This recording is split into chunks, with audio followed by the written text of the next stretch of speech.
can hear you now. Okay, so you can share your screen and begin now. Okay. Let me do that.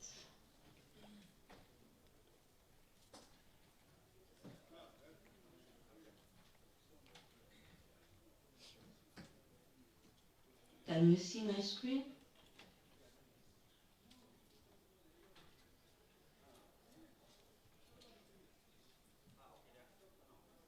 Okay. Let's start. Okay. So good morning, everyone. It is an honor for me to join you today at this conference. Unfortunately, I could not be in person, but I am delighted to join you virtually and share a few reflections on the theme social protection for human development, financing long-term resilience in Africa.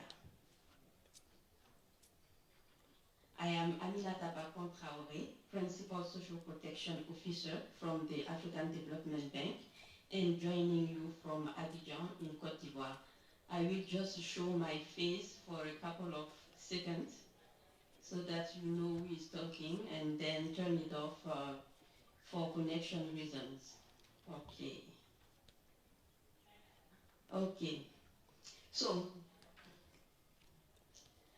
my presentation, let me put it in there. Okay. Okay.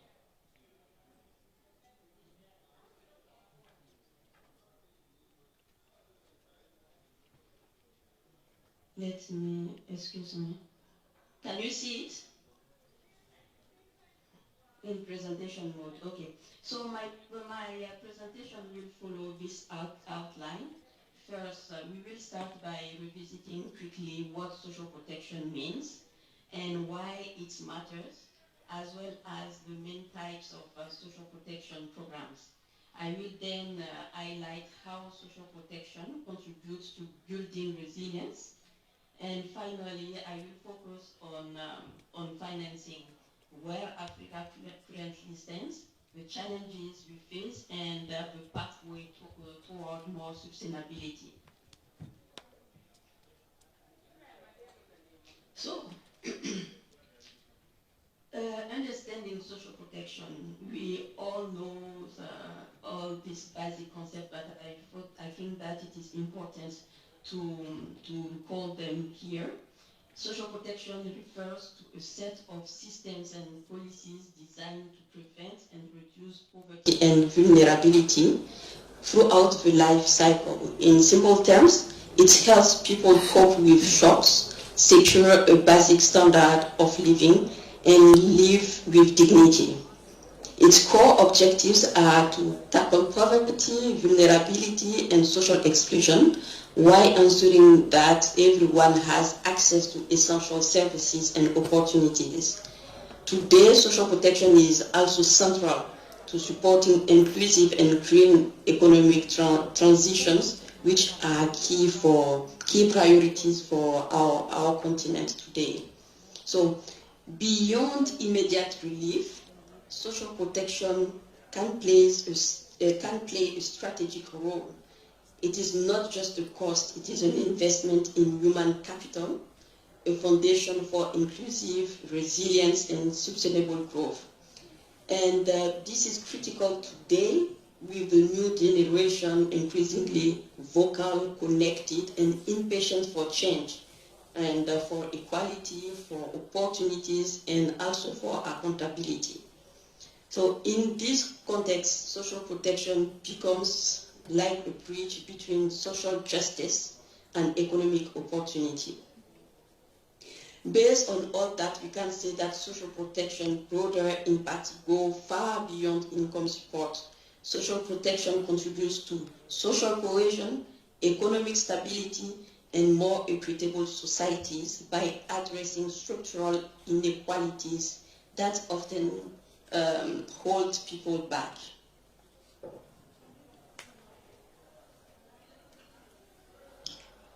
Now, why do we need social protection? What makes it so essential today? First, because it reduces poverty and inequality. By improving income support and access to essential services, social protection gives vulnerable people a fair chance. It ensures equal opportunities for everyone and drives inclusive growth. Second, social protection builds resilience. In a world where we have all types of shocks, including economic shocks, climate disasters, conflict, and health crises, social protection systems help individuals and communities recover and rebuild faster. Third, social protection strengthens social cohesion and stability. These two notions are very important for resilience. When citizens feel protected and see that services are delivered fairly, trust in institutions grows and societies become more stable and more united. And last but not least, social protection is a powerful investment in human capital. By improving access to education, health, and nutrition, social protection unleashes people's potential, especially that of young people and women. This is a quick reminder about the types of social protection program. We have main three categories: social insurance, contributory schemes like pensions and unemployment insurance. We have social assistance, which are non-contributory schemes, such as cash transfers. And finally, labor market programs like skills training or employment services. And each plays a distinct role in addressing different types of vulnerability. Here, on the graph, I try to show how social protection contributes to resilience building. So at the center, we see individuals and households constantly exposed to shocks, whether economic, climatic, health-related, or social. And their ability to cope, to adapt, or eventually transform in response to these shocks depends largely on their level of agency. That is the capacity to make meaningful choices and act on them. So when people are empowered, when they have access to education, healthcare, livelihoods, and a voice in society, they can secure their present well-being while preserving their future.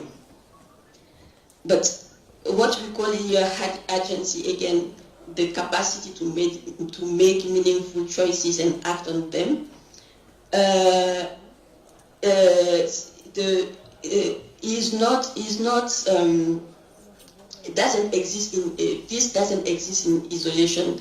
It depends on three interconnected elements. The first one is what the household has, meaning its assets and endowments. The second is what society provides, opportunities such as jobs, services, and protection.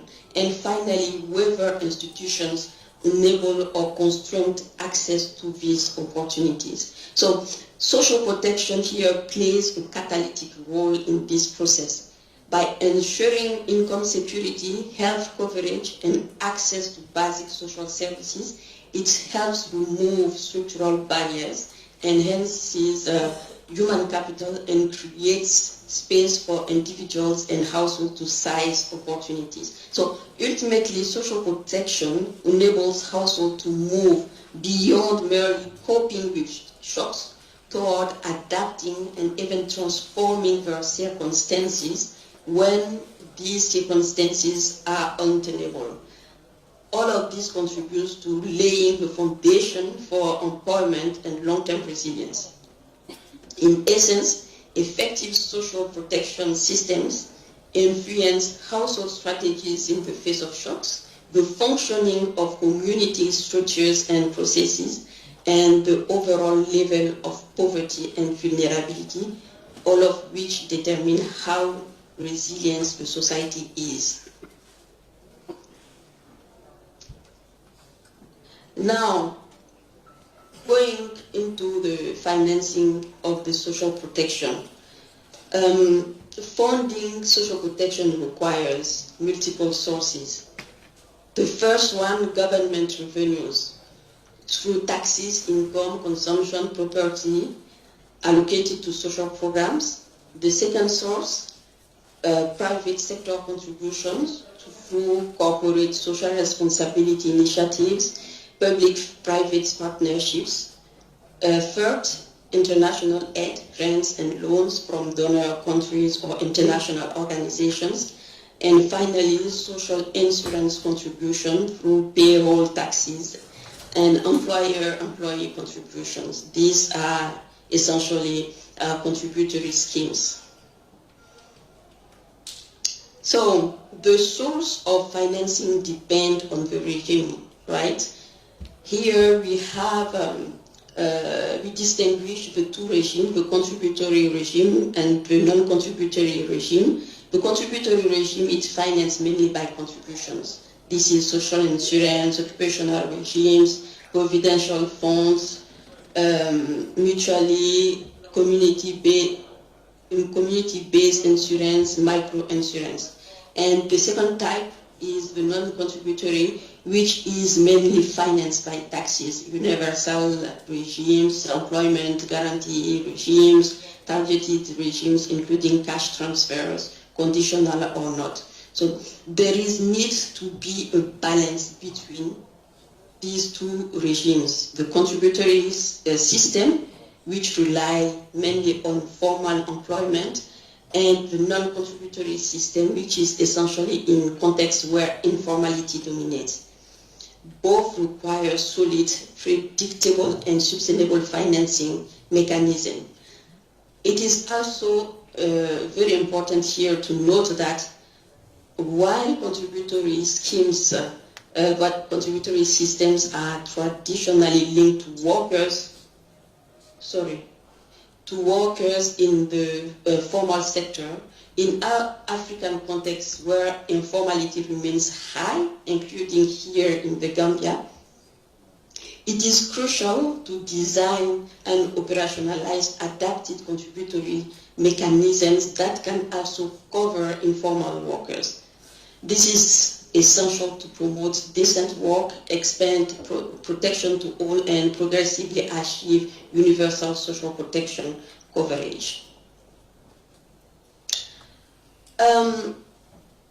This graphic presents the state of social protection financing in the world, and in particular in sub-Saharan Africa. And it shows the spending of social protection as a percentage of GDP.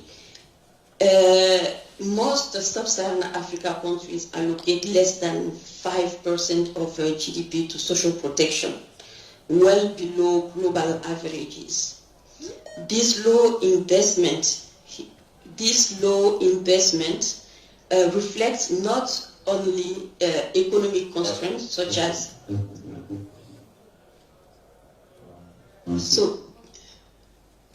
this low investment reflects not only economic constraints, but also what we call policy and budgetary prioritization choices. So in many cases, social protection is still perceived as a cost rather than an investment in people and in long-term resilience.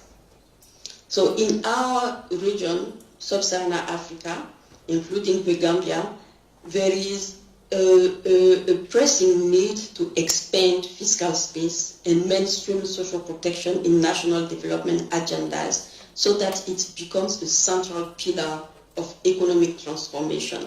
Because here it is really about going toward economic transformation. This chart digs deeper into where the money actually comes from. We can see that most sub-Saharan African countries depend heavily on external financing for the social protection programs. This is especially true for low-income and fragile contexts. FCV means fragile, conflict, and violence. So in this country, for instance, up to 3/4 of social protection spending is externally funded. This reflects, as I was saying previously, the limited fiscal capacity of governments and also the high reliance on development partners to sustain core programs such as cash transfers or public works. This support is, yes, essential, but it also exposes countries to serious risk of discontinuity when external aid is delayed or withdrawn. We've seen this recently with USAID, for instance. So beyond increasing overall investment, the challenge for African countries, including the Gambia, is to gradually expand domestic financing, strengthen fiscal systems, and ensure that external resources play a catalytic role rather than substantive role in building resilient and sustainable social protection systems. To do so, there are several interlinked challenges. First, again, limited fiscal space. Many governments operate under tight budget constraints with low domestic revenues and multiple competing priorities, such as infrastructures or debt servicing, for instance. So as a result, social spending often comes second. Social spending is not the priority for government. The second problem is the high informality. In most of our economies, the majority of workers are in the informal sector. If I'm not mistaken, in the Gambia it is about 80%. So this limits the tax base and makes it difficult to finance contributory schemes like pensions or health insurance and expand tax finances programs. The third challenge is the political will. Financing social protection is not only an economic issue, but it is a political issue. So it requires governments to make deliberate choices to prioritize social spending and protect the most vulnerable. And finally, the over-reliance on donor support, as seen in the previous slide. While this support is vital, it also creates instability when donor priorities change or funding is delayed. Altogether, these factors form what can be called a kind of financing trap, limited domestic resources, a narrow tax base, weak prioritization, and aid dependency. Breaking out of this trap really requires a kind of shift in mind, which consists of viewing social protection not just as a cost, not at all as a cost, but as a long-term investment in people, productivity, and resilience.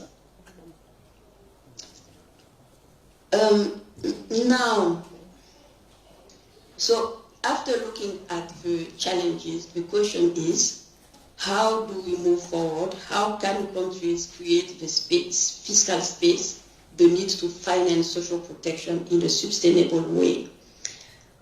I am going to go through a few practical options. This is not exhaustive, obviously, and it will be also interesting to hear from participants the innovative strategies that they have implemented in their countries to secure resources. So the first option here is the reallocation of existing spending.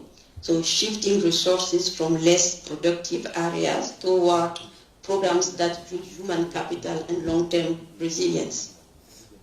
The second is improvement of financial management of public expenditures, making sure every dollar spent truly reaches the people it's meant to help through better efficiency, transparency, and accountability. The third option here is the reduction or even elimination of illicit financial flows. The money lost through tax evasion and corruption could instead be used to fund social protection that changes life. Countries can also look at borrowing and debt restructuring, especially when it's help invest in people, since human capital is the best investment a country can make. And finally, but perhaps most importantly, there is a need to strengthen domestic revenue collection and broaden the tax base. Yes, this will generate additional resources to finance social protection, but it has also the potential to reinforce government legitimacy and strengthen the social contract between the state and its citizens. So improved, this is a virtual circle, improved social delivery can in turn enhance citizens' trust in government and their willingness to pay taxes. So all these are good for social protection financing, but also for stability, for growth and resilience. Of course, when we talk about raising more domestic revenue, we also need to be realistic about the constrained countries faced in collecting taxes. The first big constraint is the structure of our economies and labor market, like we were just recalling. In our context, the informal sector dominates. So many people working in small family businesses, agriculture, or self-employment. So this makes it obviously very difficult to identify and collect tax income consistently. Low urbanization and the predominance of rural livelihoods also further complicates the job, further complicate tax collection and administration. The second main challenge is the design, the tax design and tax administration. In many cases, tax systems are not progressive enough. We still have tax exemptions and incentives that erode the tax base, and the technical and technological capacity to collect taxes efficiently is unfortunately often limited. So this means high collection costs, leakages, and sometimes capital flight and or outright tax evasion. The last point is, again, and this is also connected to the social contract, people's motivation to pay or not pay taxes. People are much more willing to pay when they trust that their taxes are used effectively, when they can see the results in better schools, health services, and social protection. But where services delivery is rich and accountability also low, that trust erodes and compliance suffer. So improving tax collection isn't just a technical reform, it is also about rebuilding the social contract, showing citizens that paying taxes leads to better lives and stronger, more equitable societies. And now, what are the solutions? What needs to be done? First of most, it is important to notify, to acknowledge that financing for social protection needs to be regular, significant, and predictable. One key area is expanding contributory social protection schemes, not only for those in the formal sector, but also for the millions of workers in the informal sector. It is not realistic or sustainable to aim at financing 80% of the population through taxes. This is not possible. So extending coverage to informal workers, supporting small and medium enterprises and promoting gradual formalization are essential steps toward universal and sustainable systems. Second, the modernization and the digitalization of tax administration to increase tax revenues. This means implementing clear and fair tax reforms, strengthening administrative capacity, especially through digital tools, and ensuring that laws are applied consistently. It also means eliminating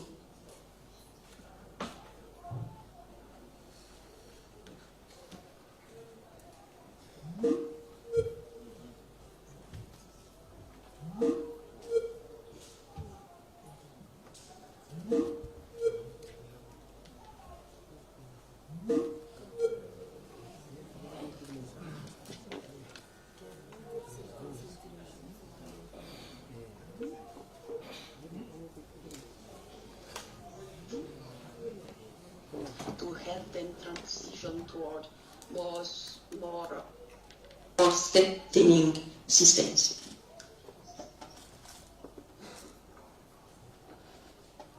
Really, for social protection experts, if we want social protection in we need to think beyond short-term solutions and really engage strategically in medium and long-term financing process.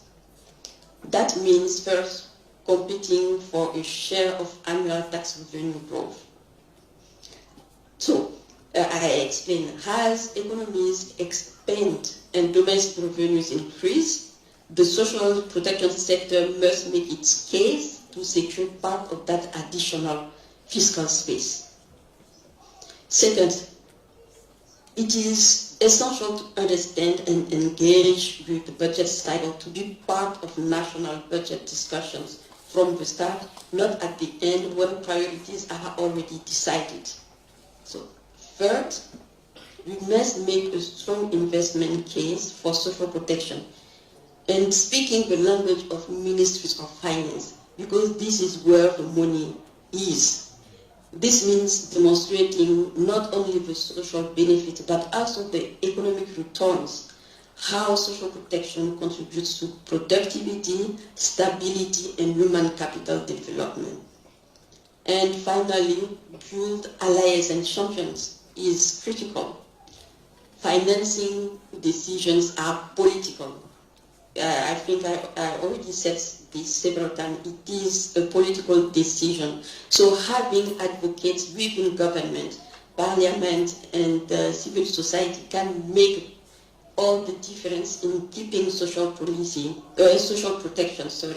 high on the policy agenda. This graph shows an example of how to engage strategically in the national budget process. It shows that financing is not a one-off event. So it is a cycle, like here, that goes from formulation, approval, implementation, and finally oversight. So it starts with the formulation phase. The formulation phase, where we need to position social protection as a key priority in medium-term budgeting. This means being part of budget preparation, discussions, and presenting a strong evidence-based investment case, one that speaks again here to those who have the money, the ministries of finance.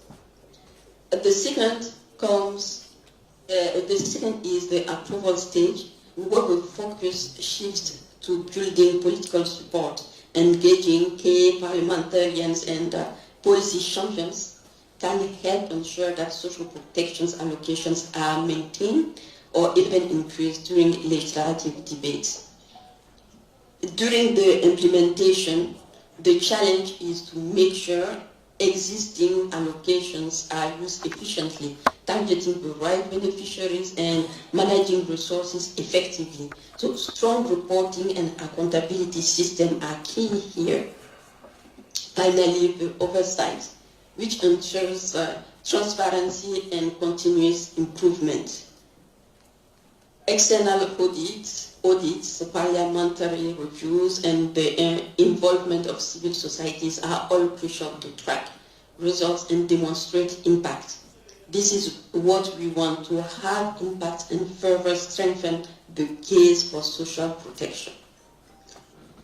I guess the main takeaway here is that social protection actors must be engaged throughout the entire cycle, not just when funds are dispersed, but from planning to oversight, to secure sustainable and predictable financing over time.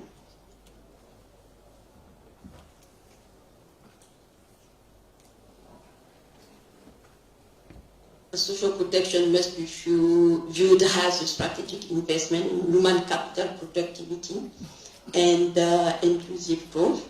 This requires strong and coordinated commitment from governments, international organizations, and the private sector to ensure predictable and sustainable funding.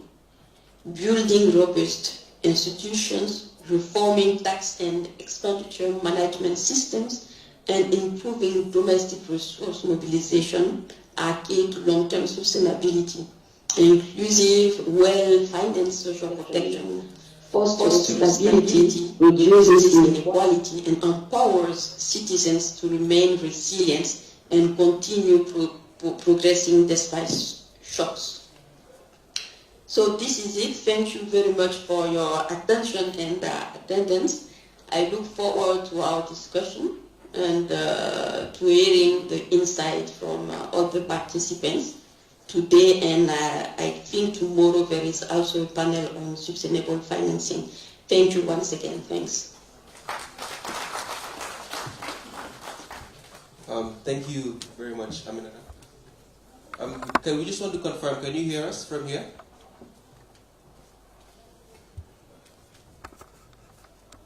Hello, can you hear me? Control room, kindly unmute. So.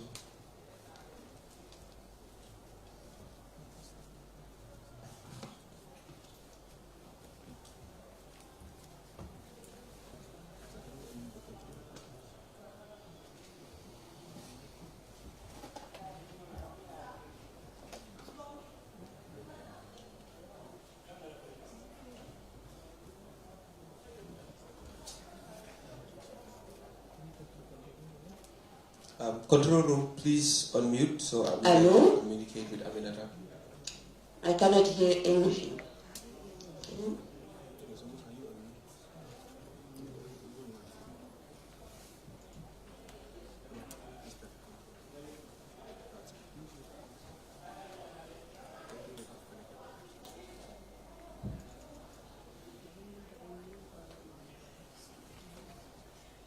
We apologize, just slight technical issues.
Aminata, can you hear us now?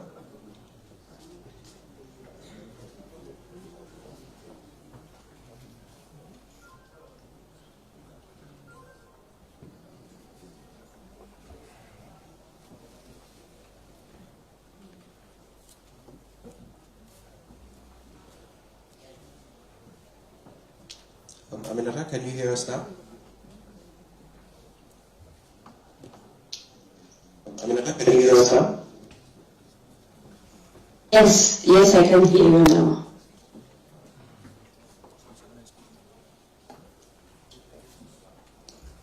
Okay, so thank you very much.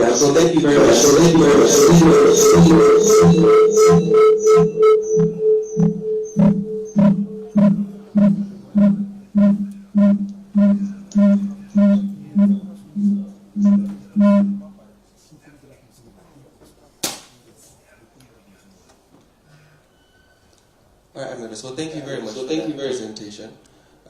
So do you have any questions from Amina's presentation that we would like to ask her? Any clarifications? So we'll take 3 questions and 1 question per person, please, as we're managing with time. So do you have any questions from Amina's presentation? Or was it very detailed and everything was explained? Oh, Mr. Barak, okay. No, Samuel, it is very bad. I cannot hear you well.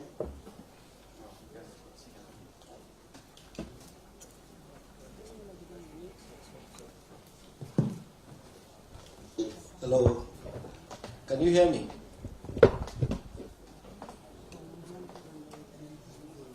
Okay.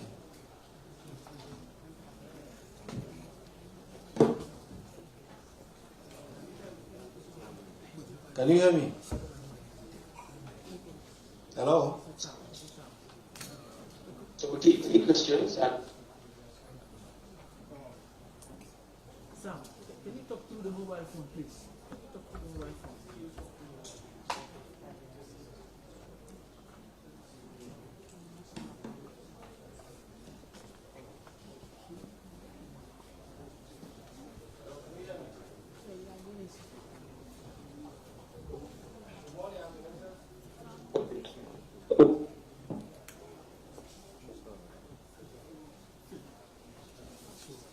Good morning. Oh, thank you very much for the elaborate presentation.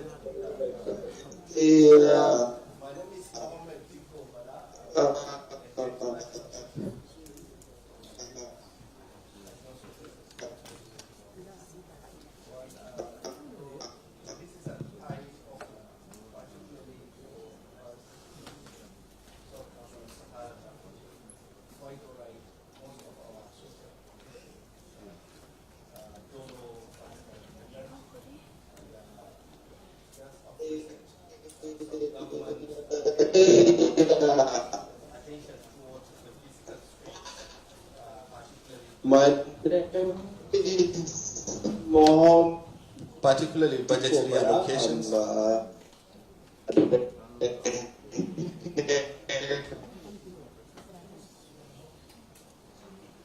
Okay, particularly on the budgetary allocations. Most often, I can see the emphasis on taxes, taxation, and what have you. And you are aware, most of the South Africa, Saharan Africans are battling with poverty. And by the time you tax, too much, it will be, telling on those who you are trying to now bring out of poverty in essence. You must prefer to me is even if it is the taxation, not directly to those who are in the informal or formal or to the citizens, but rather the taxation should be centered on the goods. For example, now tobacco, alcohol are all things that are being imported sometimes to the country. So going towards that route in terms of taxation will be more safer in terms of for sub-Saharan Africans, rather than taxing those who are you are trying to bring out of poverty. Sometimes we end up having double taxations when giving these opportunities to government. So we have to look inward and consider what we tax and who we tax, even among the citizens. But one important thing is the legislation, and then the budget line in our our budgetary allocations on yearly basis is very important. This will be a significant shift if we can work toward having higher percentage of whatever budgetary allocation we are having within the country's budget line. Thank you very much.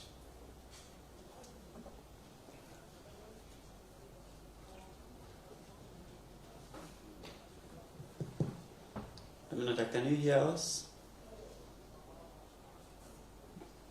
Yes, part of it, but yeah, we can continue. Oh, thank you. I think I got the essence of the intervention. Oh, thank you. Thank you. Any others?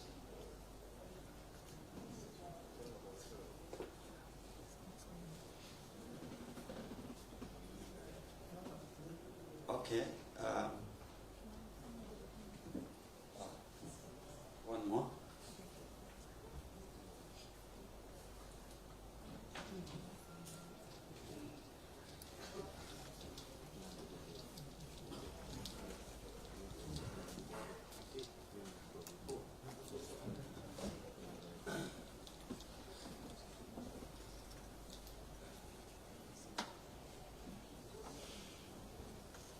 Bonjour. Bonjour. Ibrahim Sek, je suis du Sénégal. My question is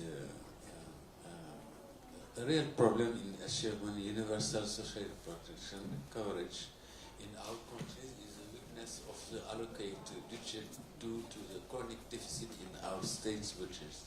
What relevant solution do you suggest? Did you hear?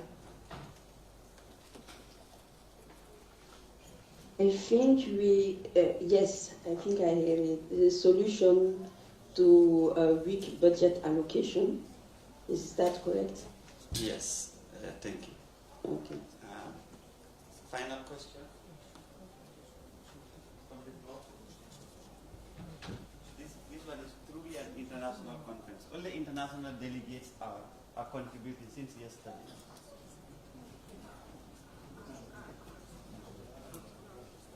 No one? All right, thank you. Aminata, over to you.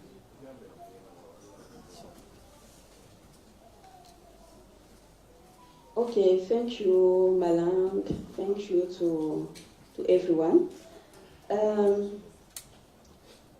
Let's start with taxation. Yes, we have. It is a good option. I think that several countries have tried having indirect taxes on goods, on some goods, like on tobacco or on flight tickets, I think. These are innovative ways to explore. Concerning taxation, you will be surprised to see how much we can take from efficient tax administration. Yes, the poverty is very high in our countries. This is why we need to have more progressive taxation systems in the countries and have people who can pay taxes actually paying taxes. And this is not always the case because the taxation systems needs to be reformed. The taxation system has sometimes suffers sometimes from corruptions, etc., etc. So we can still increase the revenues from taxation without necessarily putting a higher burden on the poorest. So it is a matter of going toward digitalization, modernization, reforms in our tax system. But I completely agree that innovative taxation, taxes, source of taxes, can help a lot, can increase the income, the revenues.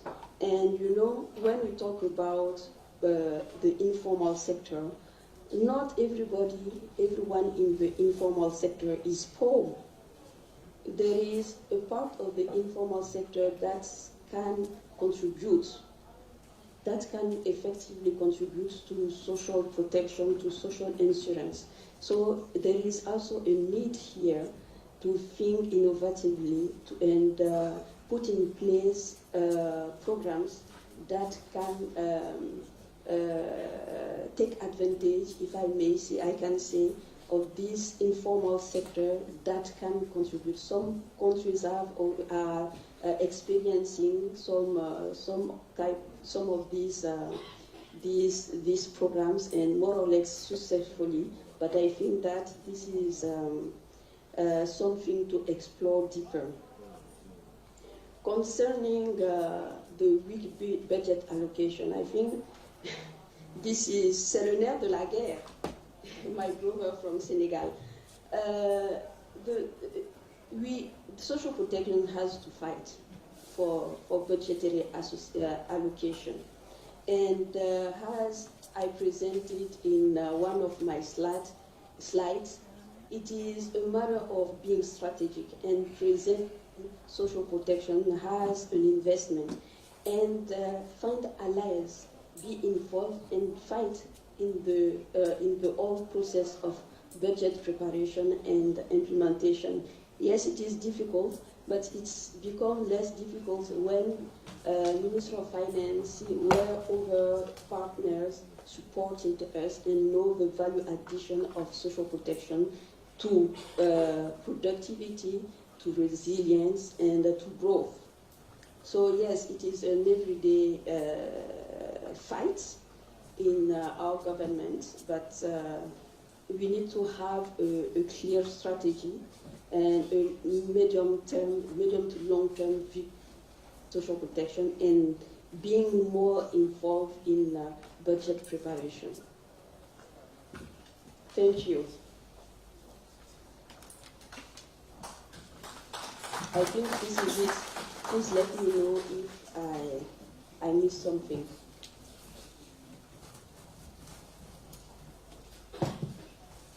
Okay, thank you very much, Ms. Aminata, for that presentation. Thank you for answering the questions as well. It was a pleasure having you with us virtually, although I'm pretty sure we would have preferred you being here in person. But nonetheless, you delivered that presentation very, very beautifully. Thank you so much. Exactly. Now people can see your face. So thank you for joining us. So ladies and gentlemen, that was Ms. Aminata Traore from the African Development Bank Group. And the African Development Bank Group have been very supportive of the social protection sector here in the Gambia. They are funding one of the biggest one of the biggest projects, which is the Vulnerable Youth and Women Support Project, whereby we are targeting rural areas by improving their not only their health but also skills and education facilities by rehabilitating some of these very important and major centers in URR and CRR. So moving forward, we'll go into our next presentation, and this will be a presentation on disaster risk financing, and this will be a case of the Gambia, and it will be done, of course, by the National Disaster Management Agency, and this presentation will be done by Mr. Maudo Amadou Jallo. Mr. Jallo, are you with us? You can kindly join us on stage. And just as we did for the previous presentation, we will have the presentation for about 20 to 30 minutes. And then if you have questions, please just note them down. Remember, it's one question per person, and we'll take the 3 questions and move on. So, Mr. Maudo.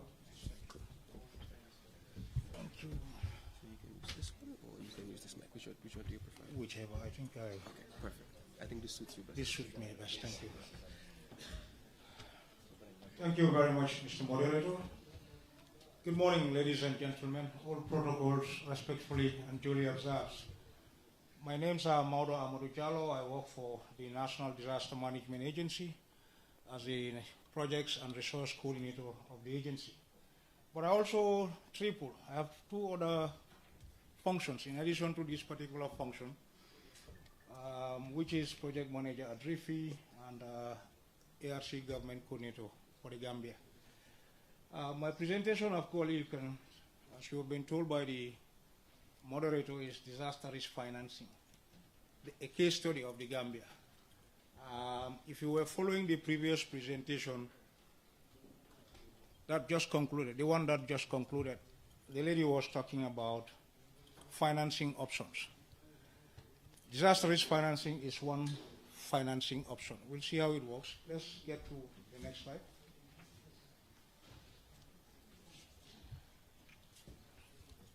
No, I'm not comfortable doing this.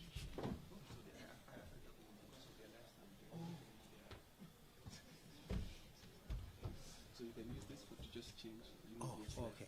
No, it should really help. You want us to move it for you? Please. I am BBC anyway. Sorry for the delay. Yeah, so the presentation is structured in this form. Introduction, definition of DRF rather, key DRF activities in the Gambia, current DRF activities in the Gambia, financing mechanisms and instruments to DRF in the Gambia, and then institutions involved in DRM or DRF, and then premium payments. And then we'll wrap up the presentation with a quick summary, and we'll take questions from there. Thank you. Next. Yeah, the government of the Gambia attaches great importance to pairing economic growth with reducing vulnerability to poverty. And I'm sure that is the continuum between the Social Protection Agency and the National Disaster Management Agency. We are all sworn to reduce vulnerability and protect vulnerabilities. We are sworn to reduce vulnerabilities, they are sworn to protect vulnerabilities. So you can see we are two-sided issues on a single coin. As a government, the National Development Plan absolutely recognizes that economic stabilization and growth will only be possible if disasters are well managed and gains achieved in the agriculture sector protected from severe weather-related shocks, and that building the capacity of government institutions to respond well and faster to potential disasters will contribute to improving the living standards of the vulnerable and ultimately power the economy. The government is sensitive to addressing vulnerabilities which are demonstrated by the introduction of programs and policies, but limited technical capacity serves as a barrier to achieving the desired results. Of course, you are aware that there is the Social Protection Policy, the Social Protection Act now. Congratulations, welcome on board for being an agency. Yes, so that shows government seriousness about protecting vulnerabilities, because the institutions are the ones that will deliver the goods. So it shows that commitment. So disaster risk financing essentially is an important aspect of disaster risk management that aims to reduce the financial impacts of disasters on individuals, businesses, and governments. In the context of the agriculture, DRF can help farmers mitigate the financial losses they experience due to disasters such as drought, floods, pest, disease outbreak, cyclone, the list goes on. Next. So in short, we can say disaster risk financing refers to the strategies and mechanisms used to manage financial risk associated with natural disasters and other adverse events. Some people have talked about taxation. It's an old regime. It has been around for so long. We want to release the burden of the people. And because the more tax, of course, the less money you have in your pockets. The country's economy will grow, but then the people themselves will suffer. So we want to reinvent the wheel. Next. Next slide, please. So the Gambia begin to take this innovative funding mechanism way back in 2012 after the signing of the establishment treaty of the ARC agency, which is an AU specialized agency on drought at that time. Now it's taking on board every other PRELS. This was in Pretoria in South Africa, and then subsequent to that, the Gambia expressed interest in 2014, and it did sign the pre-participation memorandum of understanding. This was done at the level of the Office of the President then, and then following that, the same year, a technical working group was established composed of senior government officials from various ministries involved in disaster risk management. In 2015, the Gambia signed up to its first policy after customizing the Africa Risk View, which is the software that triggers events. And of the same year, 2015, we received a certificate of good standing, which means that we have a contingency plan that was approved by the peer review mechanism and the ARC governing board, which paves the way for a potential payout to be rolled out. We purchased our first insurance in 2015, and then with the leadership of the Minister of Finance and Economic planning at that time, government of the Gambia secured funding from the African Development Bank in 2018 to start the first pilot program of the African Development Bank program called the Africa Disaster Risk Financing Initiative, ADRIFI. And I was privileged to be project manager for 5 years. It ended in 2024 after an extension of 6 months. But ADRIFI was actually sought to protect 225,000 farmers across the country, but mainly groundnut farmers. Because why? Because groundnut farmers, groundnut is the main cash crop of the country. If there is low production and productivity around it, it means the country's economy would suffer somehow. So we thought that was the best reference crop to model.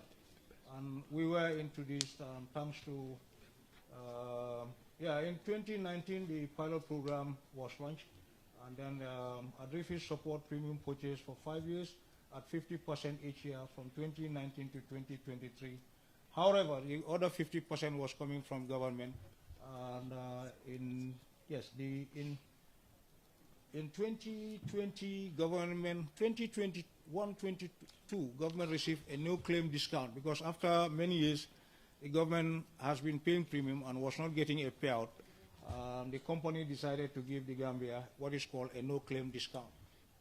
That waived kind of the 50% that we were supposed to be paid, and that releases the pressure to my boss, Abdullah Jallo, who was the project steering committee chairperson also at the time. In 2020, ADRIFI supported the NDMA for the development of the disaster risk financing strategy. A consultancy was rolled out. Professor Fane happens to be the consultant for this particular exercise, but it failed to meet the requirement of the bank, and then the government decided that it should be reviewed again and then a validation done, but it could not be validated until the project closes. And it was agreed by government to move the activity into the new support that was submitted by the government of the Gambia.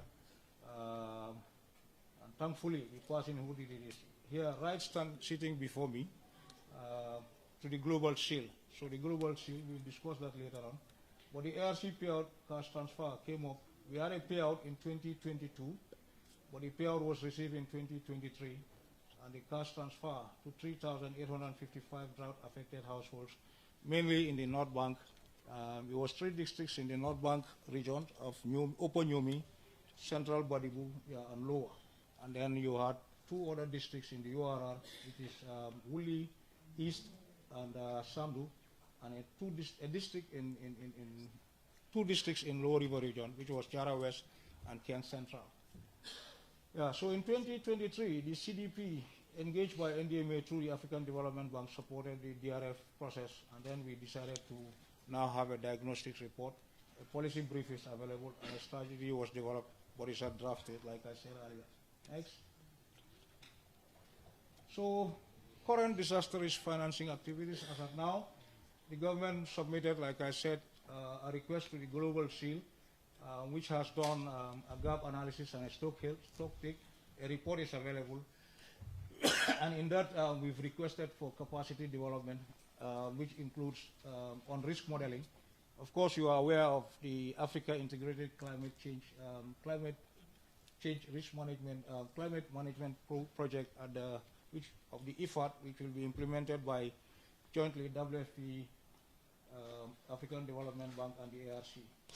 We will be taking on board micro insurance, but mainly focus on smallholder farmers.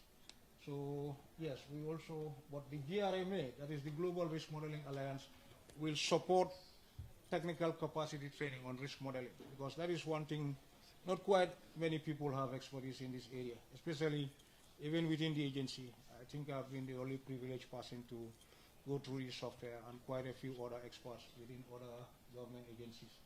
So premium payment, thankfully this year, the Global Seal paid our premium of $500,000 US, about $26,000 to $27,000, depending on the exchange rate. And then in the new request, we have also requested for flood risk modeling from the World Bank.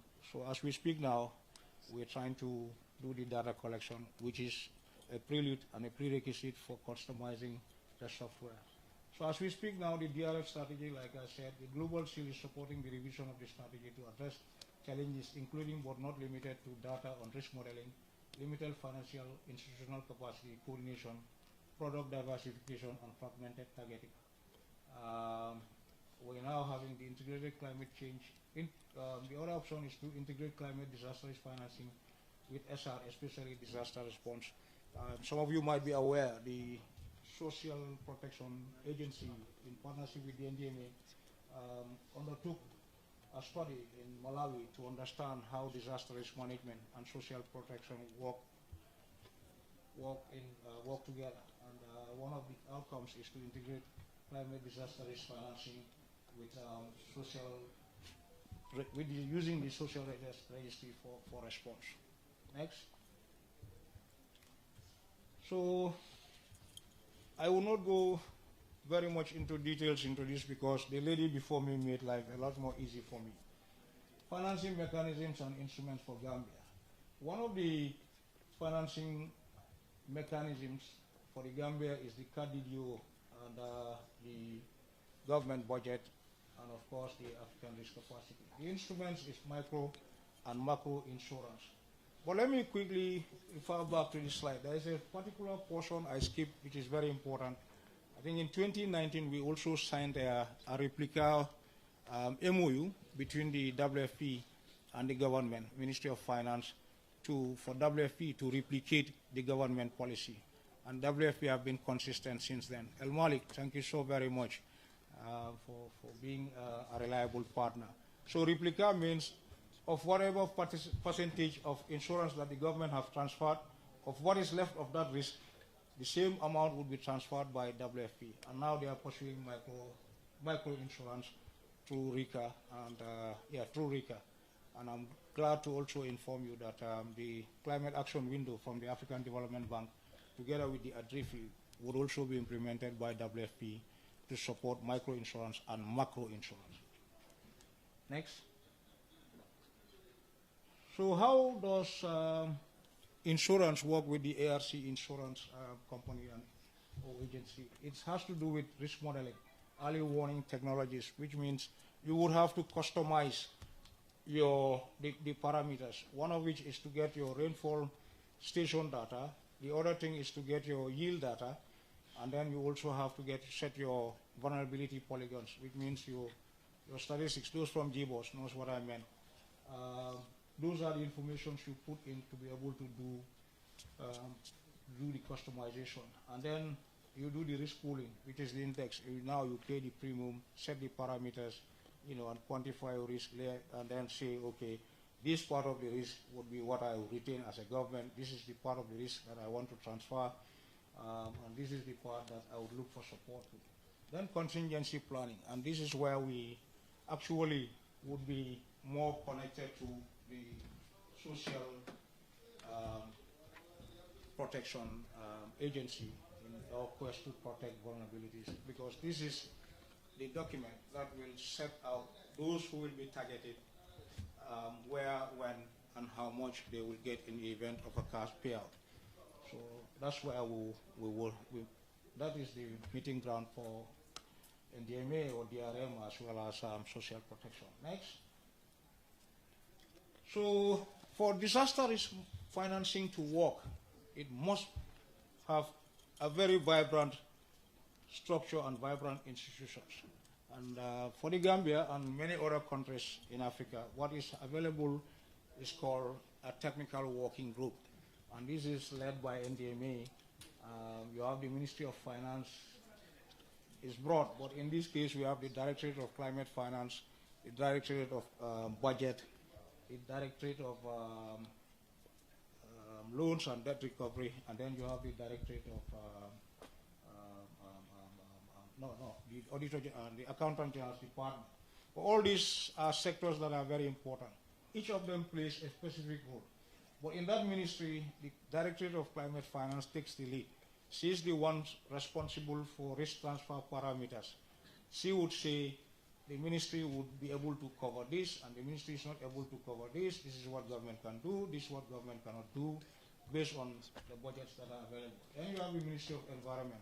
Of course, is the second peering ministry to this program. In fact, it's the host to the program, technically. because that's where you have the ARC premium budget hosted. So they do all the ministerial supervision with this program. So you have the Department of Water Resources who are leading the what is called the rainfall analysis and correlation. In other words, they are the engine because it's meteorological drought and not agricultural drought. Let me be quick to make this clarification. Then you have the Ministry of Agriculture, in this case the Department of Planning Services unit. You need your yield data, how many tons of groundnuts were produced per region, per district. That information is required by how many, and then you have to put that information into the software. So they are responsible. Then you have the Gambia Red Cross, which is of course an NGO, complements government efforts, especially when it comes to providing cash transfers or support or response to disaster victims. Then you have the National Environment Agency for Vulnerability, United Purpose as an NGO rep, they are doing micro-insurance. You have the Gambia Bureau of Statistics who are responsible for the vulnerability part, you know, the districts, those who are affected and all that. Then you have the Ministry of Gender, of course, it's a key element. Then the Central Bank, that serves as our RTP2. And then you have the World Food Program, who also now have not only the VAM officer, but also a designated officer responsible for the replica program. Am I right, El Malik? Yes. Then you have the National Social Protection Agency, but their membership has to be finalized today. I think the MOU would be signed today. Thanks. Next. So from 2015 to date, this has been our pool participation. We have participated from pool 2 all the way to pool 13. We didn't take part in pool 12 for a good reason. That was 2023. Because the company decided at the 11th hour to decrease the coverage and increase the amount of premium. So we felt the number of people that will be protected would be very small. It's not wise as a government to spend money where it is not going to give us that maximum benefit. So we choose not to pay in 2023. Yes, ultimately in 2024 we rearranged. We paid for premium for this year, 2025. Next. Yeah, thank you for your attention and for being in attendance and for listening to me. If you have any questions, I would like to take them. Thank you.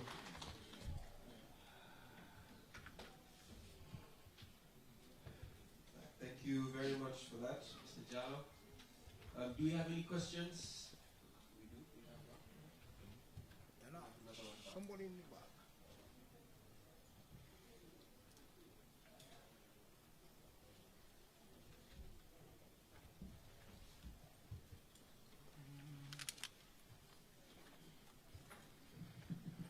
Thank you very much. I am Mohamed Samu, CEO of Punta.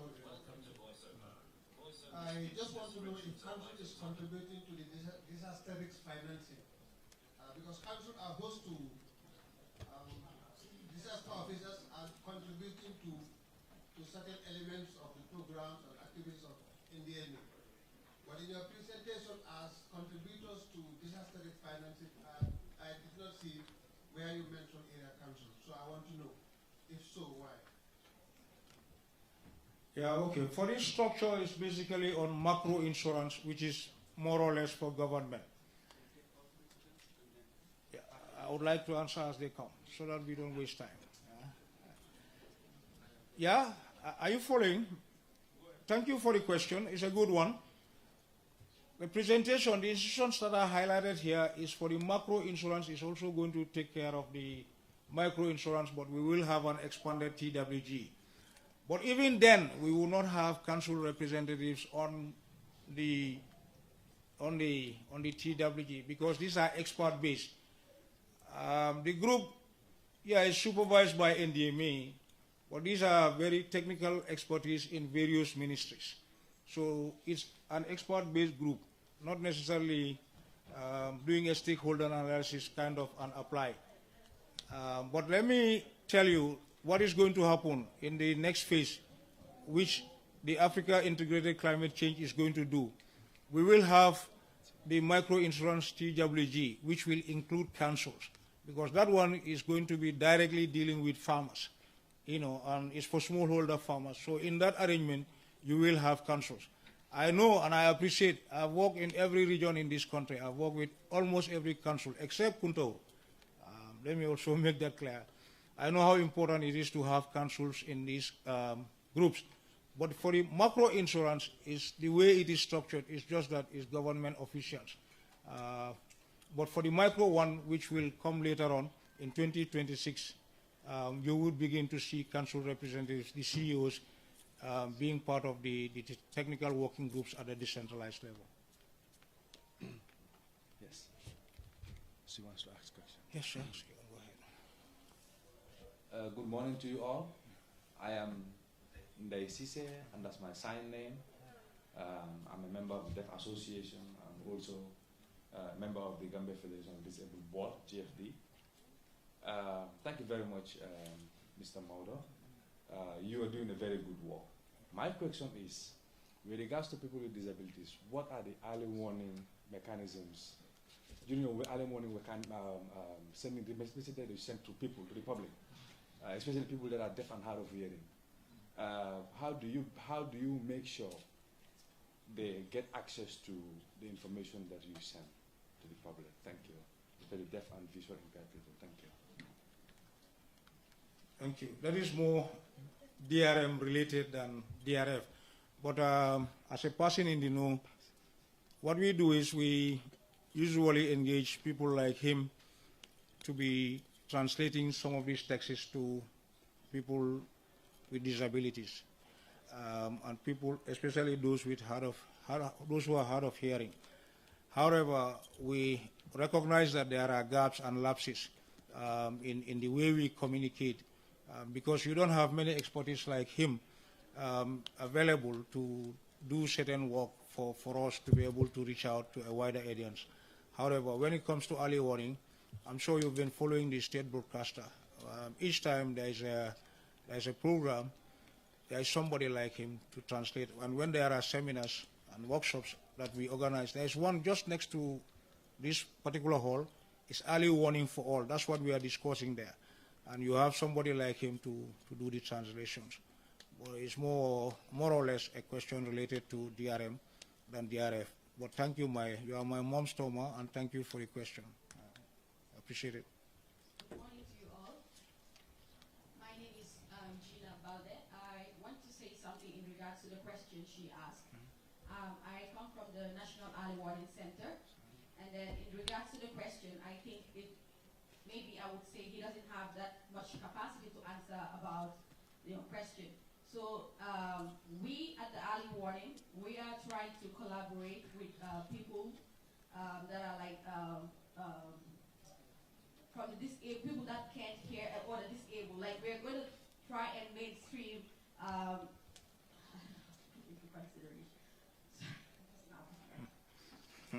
yes, people with disability right now. That's what we're trying to do. We're going to try and mainstream people with disability into the early warning. I don't think right now you've been giving much consideration, but that's what we are going to try and do, and then we'll put you into consideration. Thank you.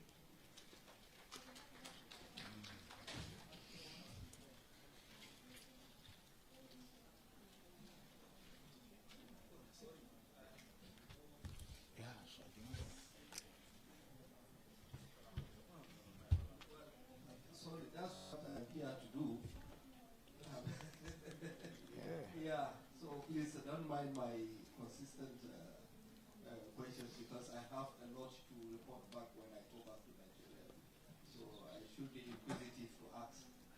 Don't mind my consistent coming up to ask questions to the participants and the organizers. Apologies, please. Well, I can see you have featured some aspect of social, cash transfers. Well, and toward the end, you mentioned that the agency is the last to join the stakeholders forum. Well, before now, you have done some, cash transfers and what have you.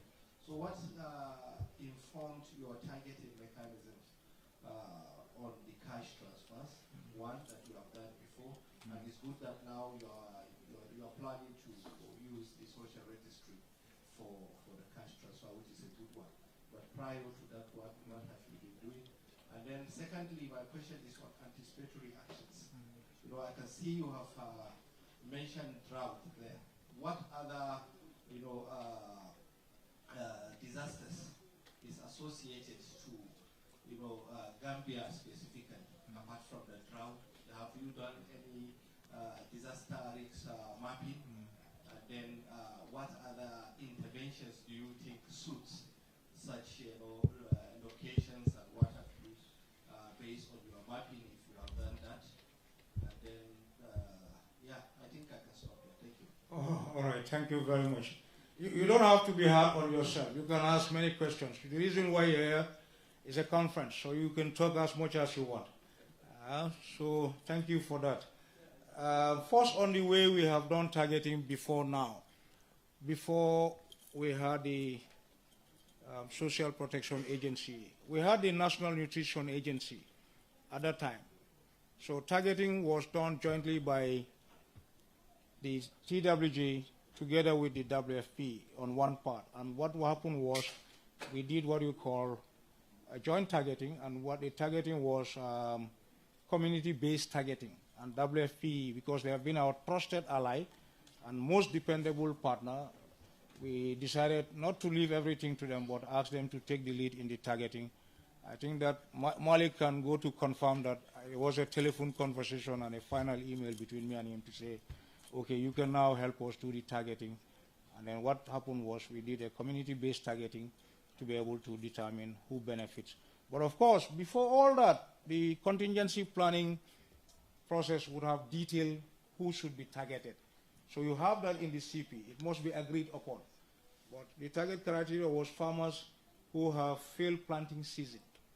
Now, but when it comes now to household targeting, that's where we now ask WFP with their expertise to lead, so that we don't duplicate efforts, because we are receiving the same amounts, and we don't necessarily have to go to the same people. In fact, in the response, I was going to discuss it. We provided, I don't want to intrigue Philip, but we provided rice oil, the equivalent in cash, and WFP provided 3,000 for 3 months for the same person for a period of 3 months. So you can see WFP is supporting one household for 9,000. We are supporting one household for close to 3,000, but one-off. But we had reached more people than they had reached. And this was a trial that we had agreed to undertake to see how a delayed response, would work out during the lean season, and the results made us to improve our contingency plan going forward. So the other question was regarding the other perils we have in country. We had drought, but we have flash floods as well, which is consistent year in, year out. It's perpetual. But it's a risk our government can contain for a while, although we also rely heavily when it comes to flash floods on appeals, the appeal system. Malik can go to confirm that and PS Jaro. So what we cannot contain is something that disrupts the functioning of the entire system, the entire machinery, the economy, the people's livelihoods, and lives, which is drought, which is very severe. So and that is also the only product offered at that time. So we went in for that. But as we speak now, I told you in the Global Shield request, we are going to start modeling flash flood. But it's difficult. There isn't any insurance company offering flash floods. The model that is being offered is riverine flooding. It has been an argument between me and him, but he gave instruction, I have to comply. Now, boss, yes, we are going in for flash flood because they have accepted to give us that training so that we can see how we can alternate the riverine flooding in Basse and Janjambure to becoming a comparative model so that we can also cover for floods. But as for the national contingency plan of the Gambia, there are 4 perils: floods, drought, windstorm, and epidemics. Those are the 4 major perils that affects the country. Thank you. Yeah, sir, Uncle, go ahead.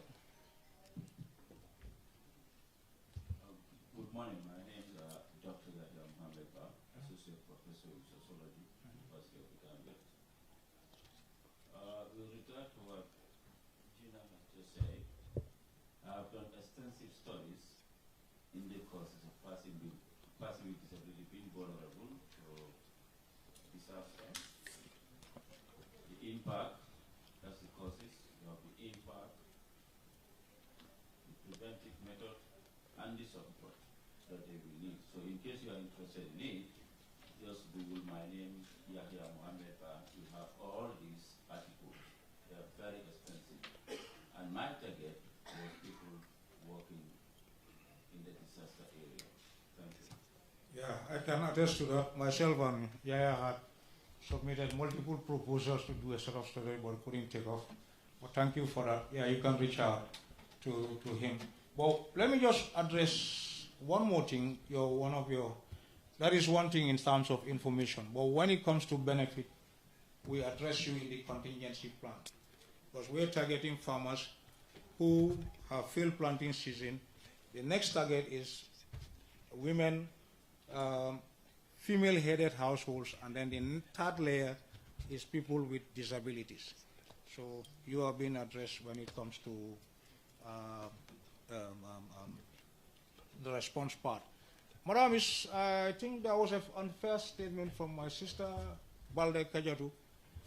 Capacity, I have capacity. I worked with NDMA for 16 years, and I've worked with youth and sports for 26 years. So I have worked with young people in their communities in various capacities. And when it comes to early warning, I don't think I need to say Amul knows, PS knows. Thank you.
Thank you very much for that presentation, Mr. Jallo. If you guys remember yesterday, Mr. Suso did mention that we will have very passionate presentations today. And I think Mr. Jallo delivered a very passionate presentation about disaster risk financing. So Mr. Jallo, thank you very much. And a big kudos to the work you do and the work that NDMA does as well. So we have another presentation. And we'll head right into that. This is a hybrid presentation because we have Dr. Anne Hilga that will be joining us online, but she'll be doing the presentation with her colleague, that's Mr. Malik Ndiaye, that's the Deputy Country Director from the World Food Program, and he'll be doing this hybrid presentation with Dr. Hilga. So Dr. Hilga is trying to join us online, and once she does that, Mr. Nyang and Dr. Hilga can take the stage.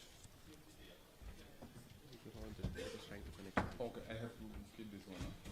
Yes, you can keep it. So good morning. Let's have the presentation. It's projected.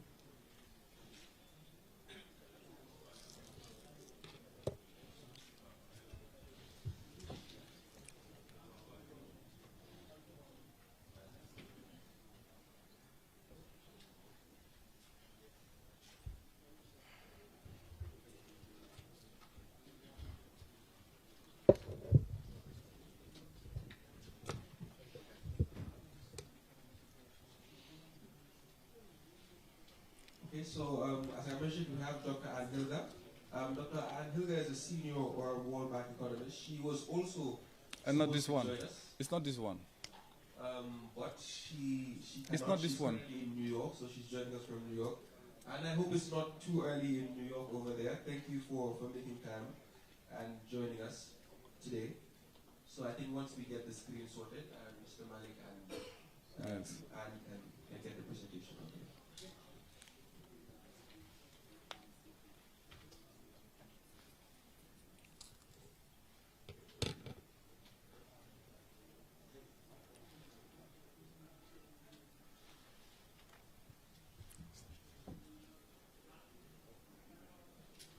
Wonderful. This is the presentation. So good morning. My name is Malik Njai. I'm working with the World Food Program, Deputy Country Director and as well the Head of Program. So this presentation is going to be a bridge World Bank World Food Program on adaptive social protection. So what is good is that this presentation is going to be a continuation, a combination of the first presentation done by the African Development Bank on social protection. And after my friend Maudo covered the disaster risk financing, and the adaptive social protection cover, the social protection, disaster risk financing, and other features of the of social protection. So we'll go through that. So maybe I will give the opportunity for Anna to present herself, and after we move to the presentation, you can go to the first one. And over to you. Thank you, Malik. Good morning, colleagues. I'm very excited to be here. Sad to be here virtually, but I'm very excited that today's times do allow me to participate, and I'm looking forward to an exciting presentation and program. Thank you, Malik. Back over to you. Thank you. So the presentation will cover different aspects. I will talk about the context of the Gambia, where we are concretely with regard to adaptive social protection, and I will give some example of adaptive and definition of the adaptive social protection and example of impact in other countries. And the third point will cover adaptive social protection as an efficient and cost-effective tool and the public financing opportunities. Myself, I will cover the 2 points. The first one, the 2 point on context and definition, and Anne will cover the, the cost effectiveness of the adaptive social protection and as well the public finance opportunities. Let's go to the next one. So, as you know and already presented in the previous presentation, Gambia is very exposed to shocks like drought, dry spell, floods, and it affects really vulnerable population, low income, and it creates situation where they have livelihood eroded. So the adaptive social protection is now come here to really to resolve some situation that these groups are facing. It integrates disaster risk financing management and help really to anticipate. When we talk about anticipate, meaning before a shock arrive, and during the shock, it helps household to absorb and as well to adapt to the situation. Now, adaptive social protection is quite important tool because it really create a new feature in the way we deal with shock. Instead of being reactive to shock, if I take the case of WFP and DMA, we have been working a lot in responding to disaster here in the Gambia. Windstorm during the COVID-19, as well the drought in 2023. So, but when we have a ISP that works very well, it helps really to anticipate the response, to make the to put in place anticipatory action, and to support ahead, household during the crisis. And we have seen the impact in terms of human capital, as well preventing to deterioration of the poverty, and really supporting household to fall into chronic cycle of vulnerability. So the context of the Gambia is quite interesting in terms of adaptive social protection, a lot of effort. We have the early warning system now, contingency planning in place. NDMA is really working hard to make sure that there is an active and operational contingency planning. Those elements create the opportunities to have, an operationalized adaptive social protection. So when it's well designed, and we have the resources in place, it helps really as well to reduce the burden on fiscal pressure. We have situations where when there is a disaster, for example, the disaster occur, we have the impact, the information, thanks to the early warning system that we have in place and the data we have been collecting, thanks to the NDMA staff in the field. It's now when we start, preparing, looking for resources to respond to the population. And when it's very late, the situation, deteriorate, and the impact that we are looking at, most of the time we don't have it. And you'll see in the presentation when you are well ahead of, mobilizing resources before the response or before the shock arrives, and when you respond, you minimize the impact of the shock on the household. Can you move to the next one? So I will talk about the definition. And the definition, the first thing is adaptive social protection helps to strengthen the resilience of poor and vulnerable households. And it helps as well, to enhance the capacity to prepare. The preparation is quite important. And as well, coping, they will help household to cope and to recover from adverse events. So, and the adaptive social protection integrates the social protection and as well the adaptation and the disaster risk reduction. Can you move to the next one? So, and you need different kind of feature in the adaptive social protection. The first one is the shock responsive aspect of the adaptive social protection. So maybe when you have it well designed, it helps you really to respond quickly and to predict when disaster, or crisis occur. It needs to be risk informed, meaning you have data to inform your system. The early warning system helps you to know when the likelihood to have, for example, floods, for example, in a given space, and the data that you are collecting. For example, in the Gambia, we have been doing every year a national food security survey. It helps really to do a profiling of the household that are vulnerable to crisis, that are exposed to shock. It helps really to anticipate knowing the profile. And another very important feature that I have not mentioned here is having as well, the information on poverty, like the social registry.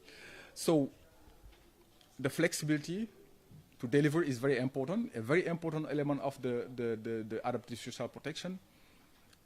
When there is a shock, for example, if I can take a case, for example, the NAFA program, which is providing support to poor household, and when there is a shock, you can, and in the given area where you have beneficiaries of the program affected by the shock, you can decide to provide a top-up, for example. It will be very fast and quick. And as well, at the same time, you can expand, meaning you add new beneficiaries, in the same location, using the same payment system. So, and another important feature is it needs to be integrated. So, meaning you combine cash transfer with insurance, economic inclusion. The cash transfer as well program, very important. Actually, we have been implementing a project with the Ministry of Environment and several government partners. We'll talk about that, where we have a combination of different features, providing cash transfer to beneficiaries that are involved in some food for asset, what you call activities, and providing insurance to farmers, meaning farmers will pay premium to be covered. If there is a problem, they will get, covered, like what you are doing with your car if there is an accident. And this is something that we have been working on, but it will require a lot of work that we have been doing with the Minister with the Central Bank of the Gambia, creating the environment, because the micro insurance companies, they are not used to that. It's a very new domain here in the Gambia. So, and working as well with our neighbor, Senegal, bringing experts here, because it has been there for a few years. So economic inclusion, and that program as well have some economic inclusion where we support women with income generating activities. And all this, package combined with disaster risk management and climate adaptation measure. And in terms of adaptation as well, Fode will talk about that, looking at the priorities of the communities, what they need really to adapt to the current situation, and we provide them support, because it's coming from really from them. Now you can move to the next one. So here we would like to show different scenarios where you have household that receive coverage and household without coverage. What we have observed is that before the shock, even the household with coverage, they are in a better situation in terms of welfare. When there is a shock, they will, and it covers really the different aspects of the adaptive social protection. The anticipation, it's before the shock arrives, and the absorptive capacity. When there is the shock, you see the impact on household with coverage is really lower. And when after the shock, the adaptive capacity is even higher among household with coverage. So it helps really equip them, and to withstand future shock. Meaning when there is a shock coming in, they are in a better situation. And the different intervention that we have here is the social safety net program, the safety net program that like the NAFA one. The economic inclusion intervention. You have a lot of, I think, economic inclusion with even the Ministry of Gender, and the shock responsive program. We are responding to shock. But now when you have all these features together, and I will come back to again to at some point to regarding the implication when you have them all together, and the cost efficiency, the impact, and even limiting duplication of the different effort. In the Gambia, I can say we are quite good in terms of, when you have all this program, but not very well integrated, and the risk of overlap is very high. In some area, you can have beneficiaries that receive social safety net program. At the same time, the risk of as well being targeted to receive economic inclusion program is there. And the shock response, when there is a shock, WFP with NDMA will come again. And we don't have the data to compare, to see who is receiving what. That's why even the relevance of having this type of approach here in the Gambia. So please, can you move to the next one? So, and we have seen the impact of adaptive social protection in a lot of countries, in West Africa, in the Sahel countries particularly. In Burkina Faso, in Senegal, in Mauritania, and the impact to cover different area. It first impacted the poorest and the most vulnerable, and at the same time, it cover, it contribute to the country different level as well. If you look at the impact on the poorest household, for the case of Senegal, for example, evidence show really that social safety net, reduce, extreme poverty. And in Chad, the same findings as well. In terms of resilience, the productivity as well, we have seen those evidence. If you look at the country level, the local economy, the society, we have seen, for example, in Mauritania, social safety net participants, engage significantly, in social support. So I mean, it's really huge in terms, and this has been evident in these countries, you know, from different studies, World Bank and other partners. So it's not only giving, you know, support to the beneficiary, but as well to the communities and the countries. So can we go to the next one? So and my colleague Anne will talk about how efficient adaptive social protection, efficient and cost effective is adaptive social protection. So Anne, over to you. Thank you very much, Malik. I do hope you can hear me well. If not, please signal to me. So I'm going to walk through how adaptive social protection and setting up a proper adaptive social protection system makes sense because it is both efficient as well as cost effective. And I will provide 3 examples of the efficiency and cost effectiveness of an adaptive social protection system, which are related to targeting the payment system and the reduction of reliance on humanitarian responses.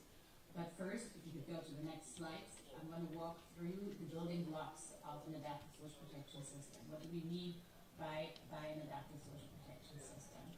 So my colleague has already started introducing the elements of it, including that it integrates multiple different disciplines and that it focuses on also anticipatory action to prepare for a shock before it can happen.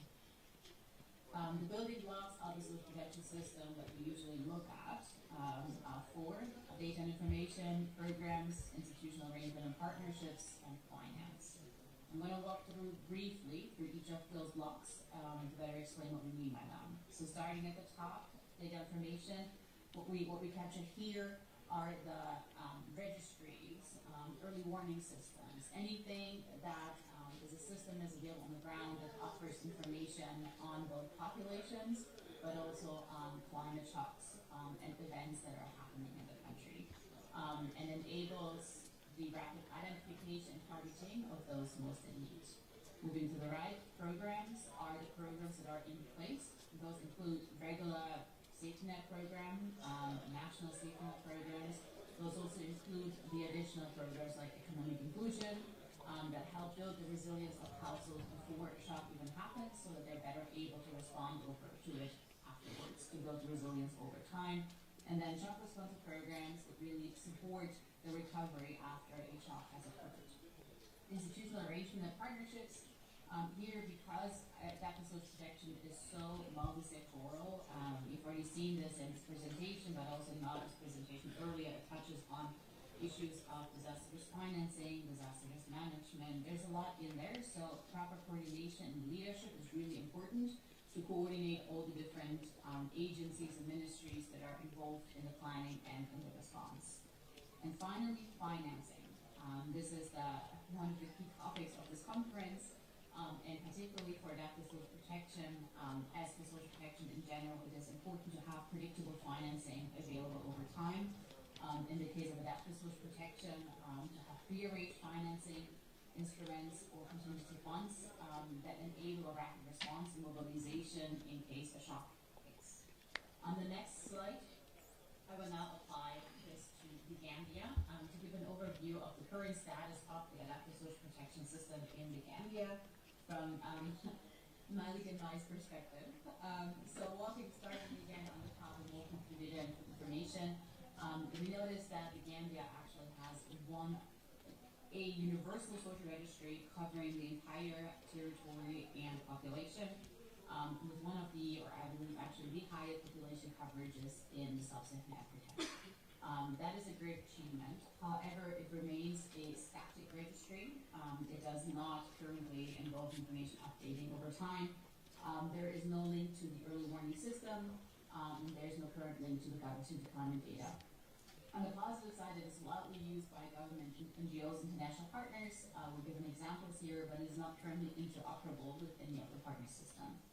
The early warning system, the other part of information and data, the information data building block remains rather fragmented. There are several early warning systems in place. Continuing with the program section, there is a safety net program, the NAFA program, that I'm sure has come up several times during this conference.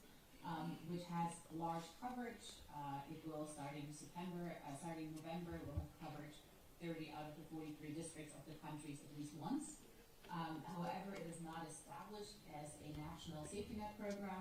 It is currently project and donor financed, and it remains up to date mostly a manual payment, though there are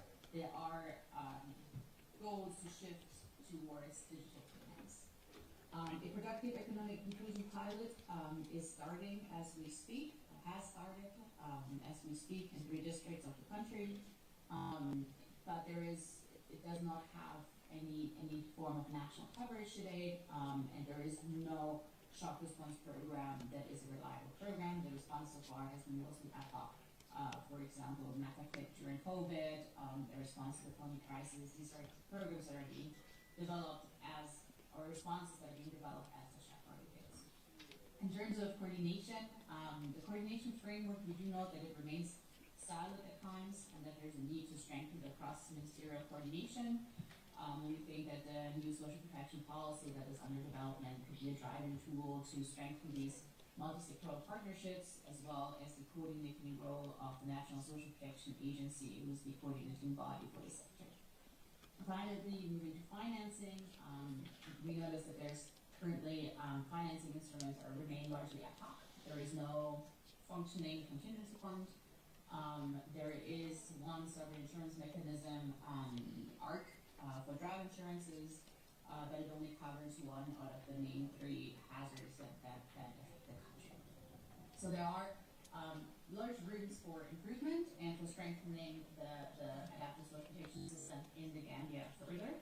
And over the next slides, I will move to 3 topics in more detail: the social registry, thereafter the payment system, and thereafter the humanitarian response, to look specifically at the opportunities for the Gambia. Social registries, as I think a lot of us in the room know, are an efficient way of improving the accuracy and the response time of targeting and reduce costs. They make targeting more progressive and equitable. If they're being used by multiple programs, as is the case in the Gambia, they reduce overall costs and maximize impact, because it is possible to coordinate between complementary programs by having one database of beneficiaries and potential beneficiaries. The Gambia has made important strides over the last years to develop its GAMBIA, the Gambia Social Registry, which is one of the most comprehensive social registries that I've seen. However, it is important now to use the momentum and start shifting it from a static registry that captures information at one point in time to a dynamic registry that is able to update information as updates become available, including both on-demand updates, but also updates through interoperability to other systems. The local area councils, I heard a gentleman doing earlier, could be employed to promote local data validation when updates come in, or other the concentrated agents of the state, whenever updates come in, to do a first check of verification, to set up a system that is truly dynamic. Interoperability, particularly with the early warning system, but also other databases, for example, the ID databases, it needs to be strengthened. The database is currently not interoperable, and climate and vulnerability indicators need to be integrated to properly enable anticipatory action, because it will allow proper planning and knowing where hotspots for certain events are, and which beneficiary, which households might be affected, which areas might be affected, to then start the response planning. On the next slide, I'm going to give an example of the payment system and of the importance of moving to a digital payment system, which will enhance the impact as well as the transparency of the transfers. Across the Sahel, we've seen that digital payments were on average cheaper than cash and account transfers. We're giving the example of Niger here, and that sharing a payment platform across multiple programs, as is the case in Senegal and Burkina Faso, can reduce the transaction costs and fees of carrying out the payment. Digital payments tend to be more transparent because they provide a clear auditable trail and they tend to be faster. Having a pre-established mechanism in place tends to lead to a faster, sharp response than having to contract payment providers or having to rely on payment providers that provide cash in hand. Our priorities for the Gambia are in line with those key benefits to continue the shift towards digital payments. Several programs are already using mobile money to provide payments, in particular the Family Strengthening Program, as well as the last Levy of Lien Season Response. And there's also a shift in the field, and programs such as NAFA in one region, as well as the PEI pilot will be using digital tools as well to pilot. And related to ensure a unified digital payment system that enables beneficiary choice for which payment provider they would like to utilize. Given that a lot of these programs will focus on the poorest and most vulnerable, it is important to simultaneously promote financial inclusion to ensure, for example, mobile money registration, which will enable the poorest, especially women in the households, so traditionally excluded from financial services, to start to be integrated in the more formal financial services market, and to start saving through, for example, mobile wallets. And also to ensure that the poorest and most vulnerable can actually use the payment platforms and payment systems that are being put in place, so to focus on financial literacy or digital financial literacy programs to support the usability of them. Finally, to strengthen the agreements with payment providers of mobile money to ensure liquidity during payment times, and to work on the enhanced monitoring of payments to improve accountability and reduce transaction delays. And last, of course, we develop a backup option in case there are network connectivity disruptions that would disrupt a mobile money payment. Finally, in terms of examples, I'm going to walk through the importance of having a anticipatory program, a shock response program in place ahead of time. On the next slide, we're providing an illustration of the importance of adaptive social protection and how it can help to reduce the reliance on ad hoc humanitarian response and reduce overall costs. So here you see over time, starting on the left-hand side, that is the current moment in time where the seasonal need, which is, and this is particularly for the lean season response, but also applies to other shocks that are occurring in the Gambia, for example, floods. But applying this to the current lean season response, you see that the seasonal needs in the dark blue curve that are uncovered are relatively large. And then by introducing adaptive social protection, which is the shaded area in red, this already builds the resilience of households, meaning that the seasonal needs over time are decreasing, and at the same time putting in place a shock responsive safety nets. Those are the smaller curves in the shaded light blue. You end up in a situation where a relatively small part of the risk and of the response remains uncovered, meaning that the response becomes predictable, both in terms of where to respond, who to respond to, but also in terms of financing that is needed to respond, with only a relatively small part that is the residual emergency response that needs to be provided beyond the program.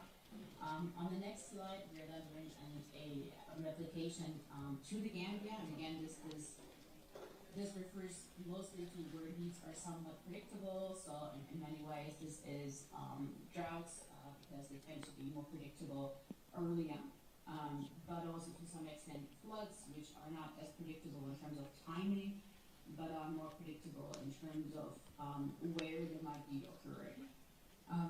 The key benefits of having a shock responsive program and anticipatory action in place is that this temporary support is more effective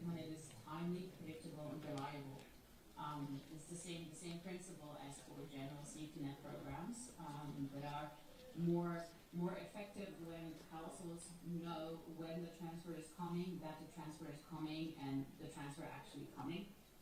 It enables them to better smoothen consumption over time and to not resort to any negative coping strategies, such as reducing nutritious food intakes or taking children out of school. Delivery is faster and cheaper. If for an anticipatory action program or shock response program, one is leveraging existing systems such as existing registries, payment platforms, implementing actors.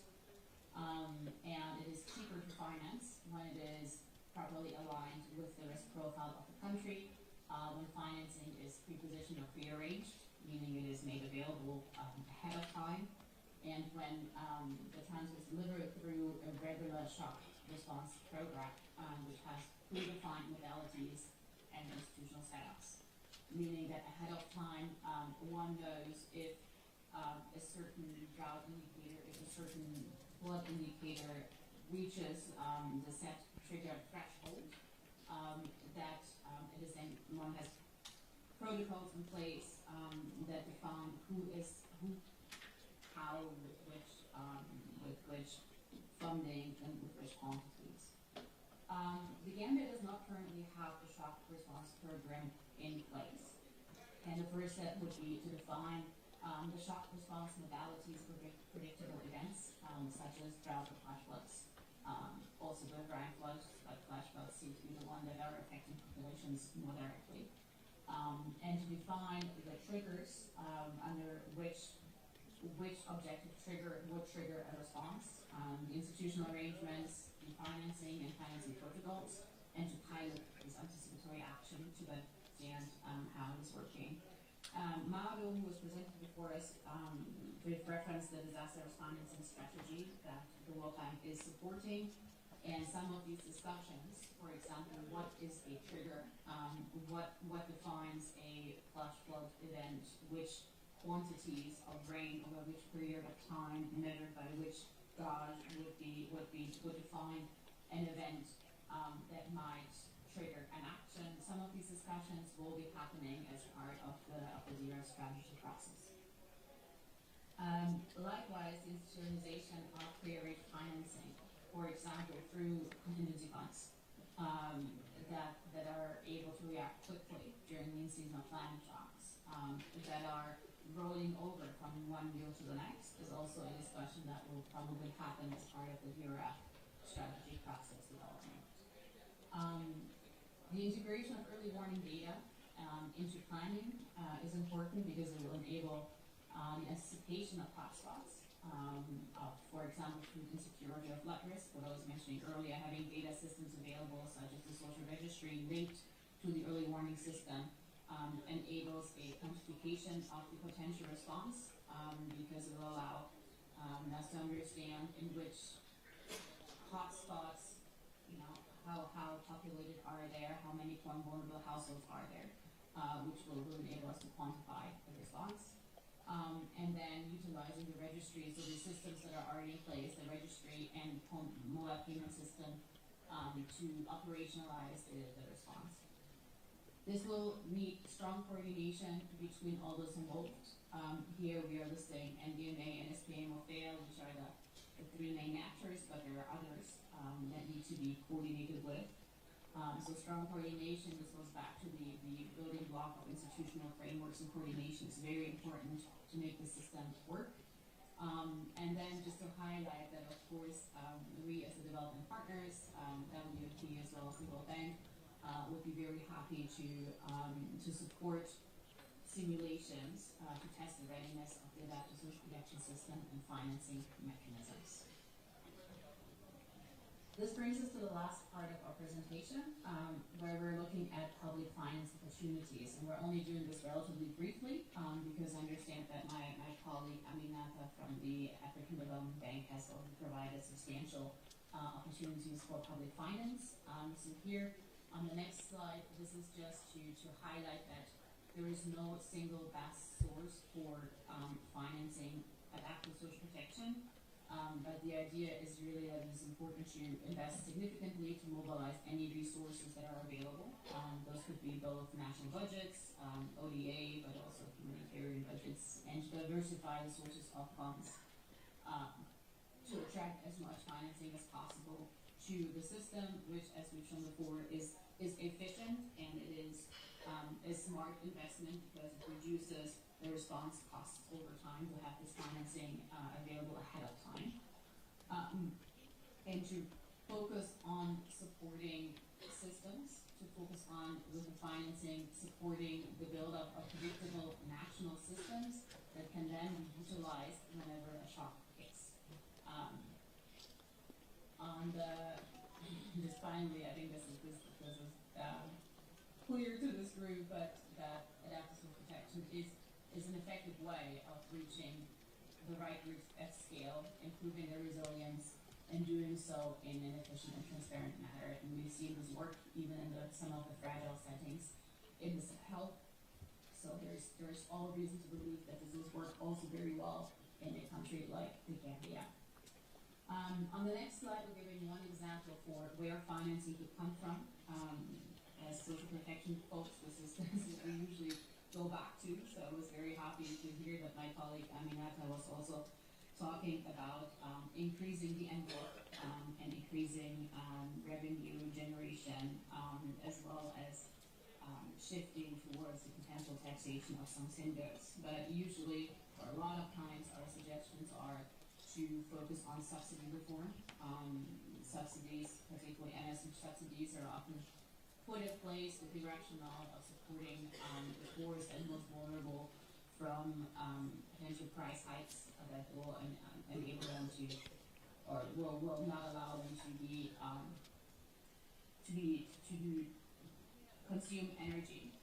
But what we've seen across the world is that subsidies, particularly energy subsidies, don't actually reach the poorest because their share of spending on energy is oftentimes minimal as part of their consumption basket.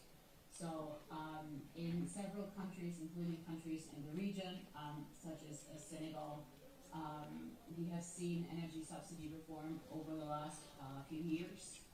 Globally in Africa, spending on subsidies is significantly higher than spending on adaptive social protection, even though they're quite inefficient, ineffective at actually protecting populations.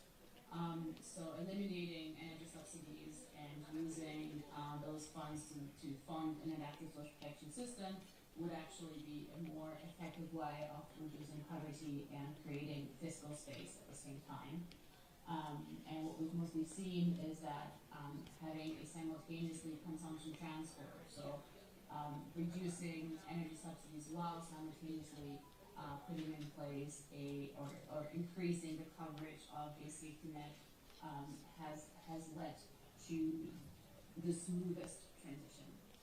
And then finally, on the last slide, this goes back a bit to the intervention that my colleague Mauro was bringing to the table, is that the idea for sustainably financing adaptive social protection really relies on a broader system with multiple different sources and finance instruments. So those would include a risk transfer. ARC is one of those for droughts, sovereign risk transfers. As part of the support through the Global Shield, the World Bank team is currently looking at flash flood modeling and understanding whether a risk transfer or an insurance, a sovereign insurance product for flash floods is something that could be viable. In addition, having a contingency fund in place that can provide contingent financing that has a predictable amount in it that is safeguarded and that can be accessed. Also, in shocks that are not necessarily a national emergency, is an important part of the risk layering framework. And something that the Gambia will, I'm sure, engage on further over the next few years. This brings us to the end of our presentation. Thank you very much, and looking forward to hearing any questions.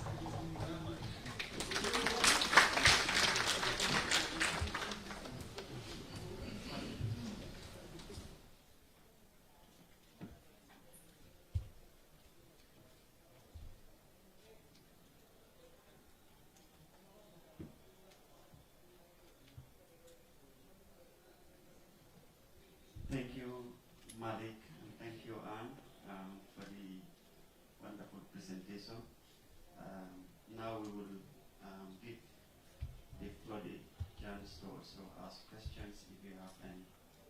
All right, we have 1, 2.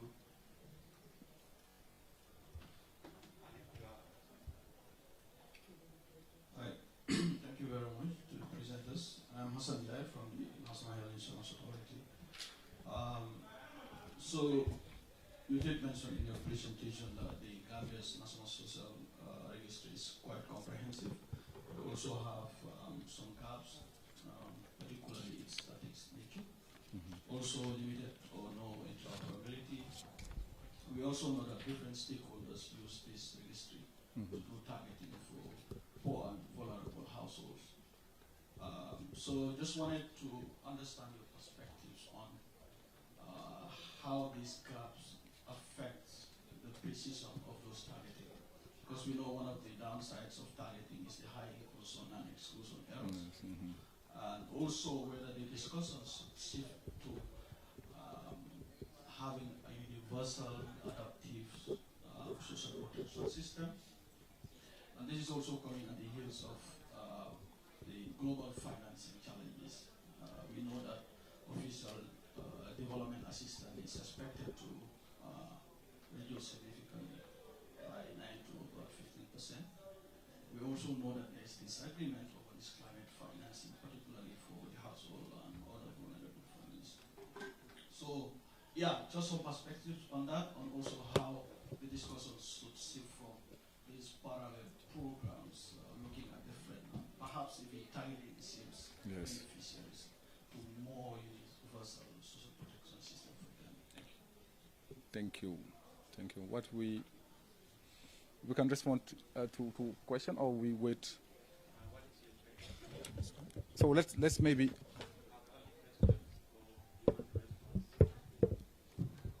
Okay, let's have the questions, and after we, yes. Thank you. I want to thank the presenters. I am Modu, the CEO of the Primary City Council.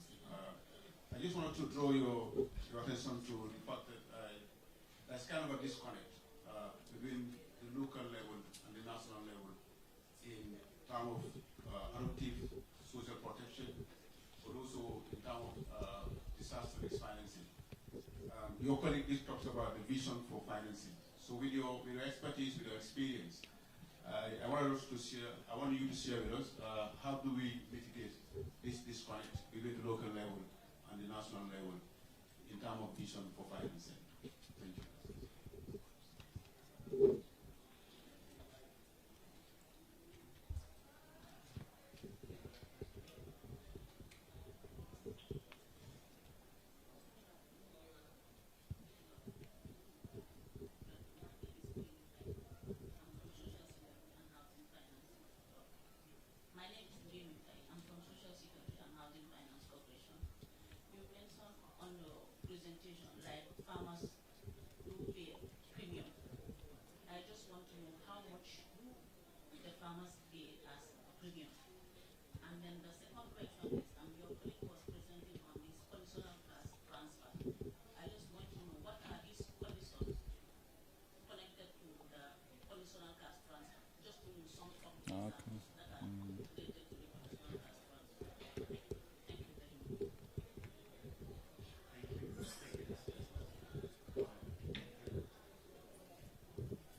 We have the three questions, huh? Okay, Anne, tell me. Maybe you can cover the first, and I will complete you. And after the second and the third, I can give my insight as well. Over to you. Exactly. I'll start on the first one, a little bit on the third one, and the middle ones are yours. This social distribution issues related to inclusion and exclusion era, issues related to lack of dynamism and lack of interoperability. First I want to put this into context in saying the Gambia Social Registry is among the best ones I've seen in all of sub-Saharan Africa. So just for context, it is not that the registry is not sufficient. It is just that it could be even better. And that I think in particular there is really an opportunity to shift towards a dynamic ensure that the data available is up to date.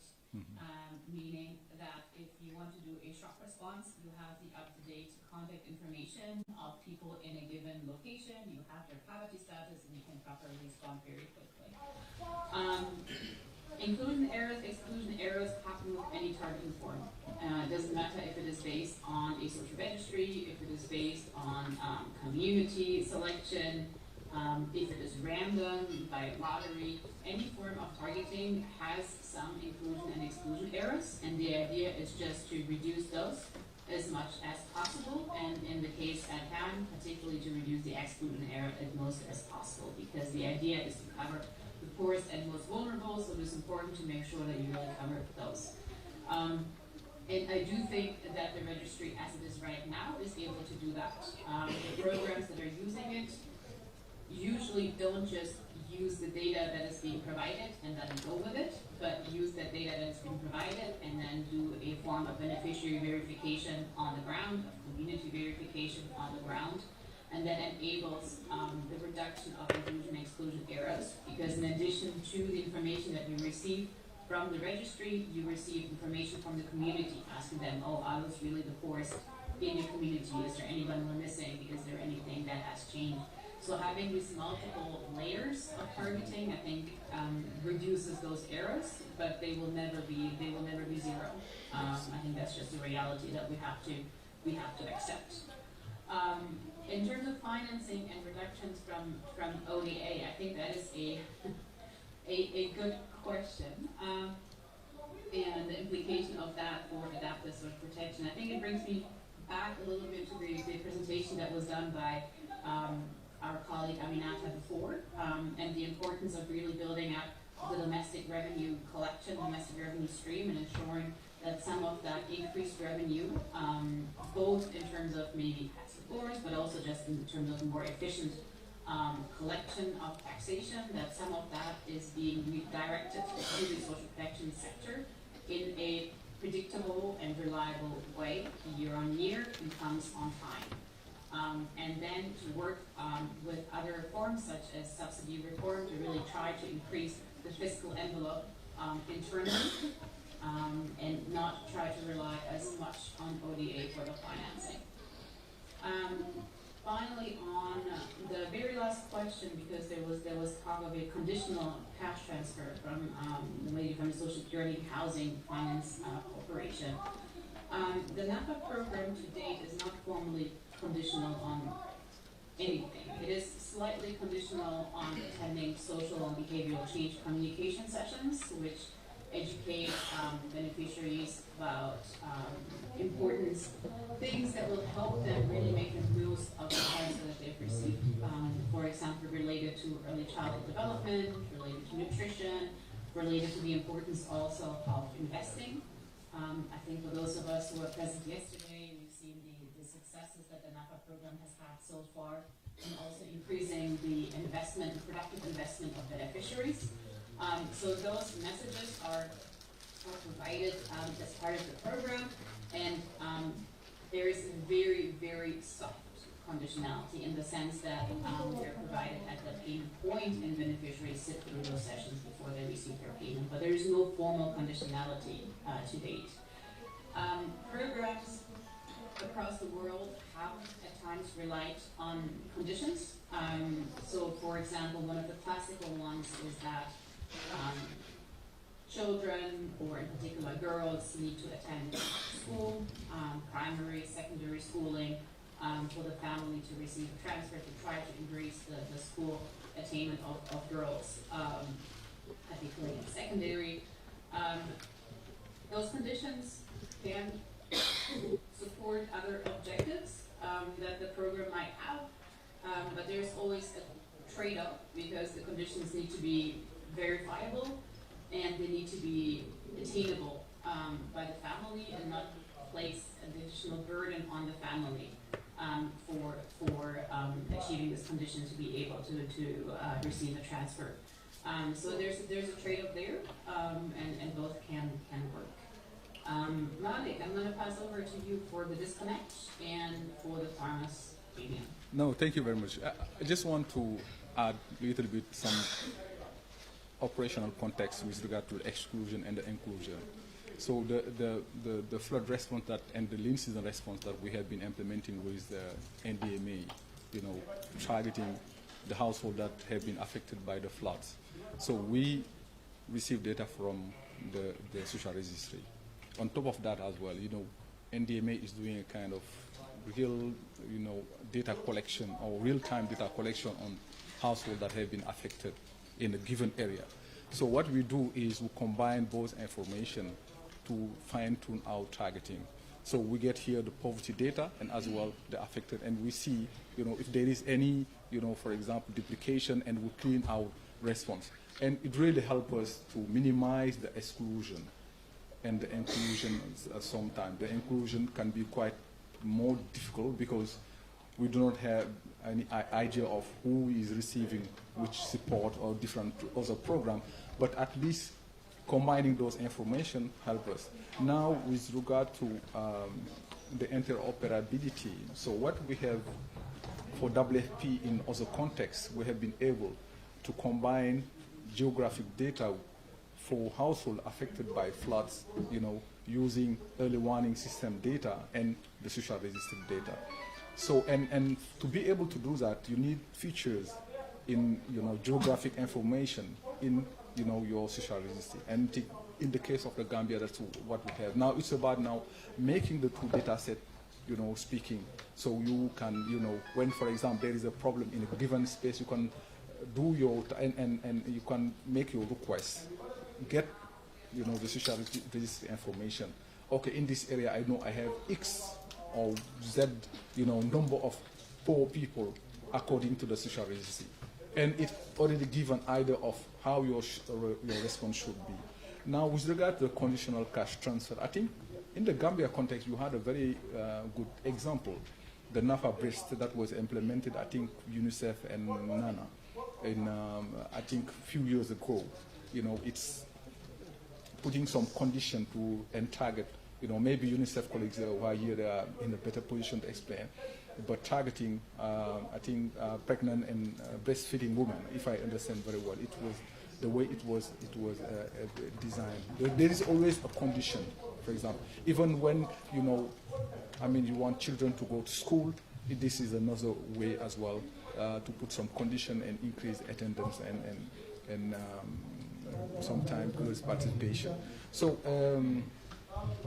if I look at the local and the national level financing, very important point. And the example of the Gambia as well. WFP and the government, particularly the Minister of Education, we reach a level where, in the Gambia, WFP has been implementing the school feeding years, since the 70s. Now we have reached a point where we said, okay, we should think about, the transition like handover strategy, where the government now will need to take over the program. So part of that, now the government of Gambia has a budget line for school feeding. It started with 30 million, and now it's around 165 million dollars every year, covering, 2 regions here, and the rest of the region you have WFP and other partners. So now what we have observed is the limited implication of the local level in that financing. And thanks to a new project that we are implementing now with the ITC, where, and I think the governor here, deputy governor, is well informed, where now we are working with the local government to see how they can start budgeting for school feeding, and the contribution of the local communities is already there, because in that school feeding is part of the safety net program. And you have the food management committee, a very active woman that sometimes take their resources, their time, contributing to the operation, you understand. But now, at the government level, the local level, now we need to bring them there, so that they can start, at least being accountable of the quality of the program, with the different decentralized government institution, the regional directorate, the regional health, because it's a comprehensive program. But now, for them, seeing how they can include, that budgeting part of it. And I think that even for the social protection, should be the same. We should go to that level where there is a decentralized, budgeting, and it helped really for them to take care, okay, what the government is doing, is it enough, is not enough, you know, what can we bring, and maybe mobilizing the communities to contribute to that. It's how I'm seeing it, just taking example from the school feeding program that we are actually implementing. Now, with regard to the farmer premier, I will let my friend, colleague Fode, just explain. He's the one coordinating that program. I mean, he will be in the better position to explain how it works. Over to you, Fode. Okay, thank you, Malik. With regards to the premium payment, I would say since we initiated the program, at the moment, farmers didn't pay any premium towards the coverage or towards the insurance coverage, but they will be contributing in future, which currently is calculated at $18 per farmer, covering for 0.5 hectares of land.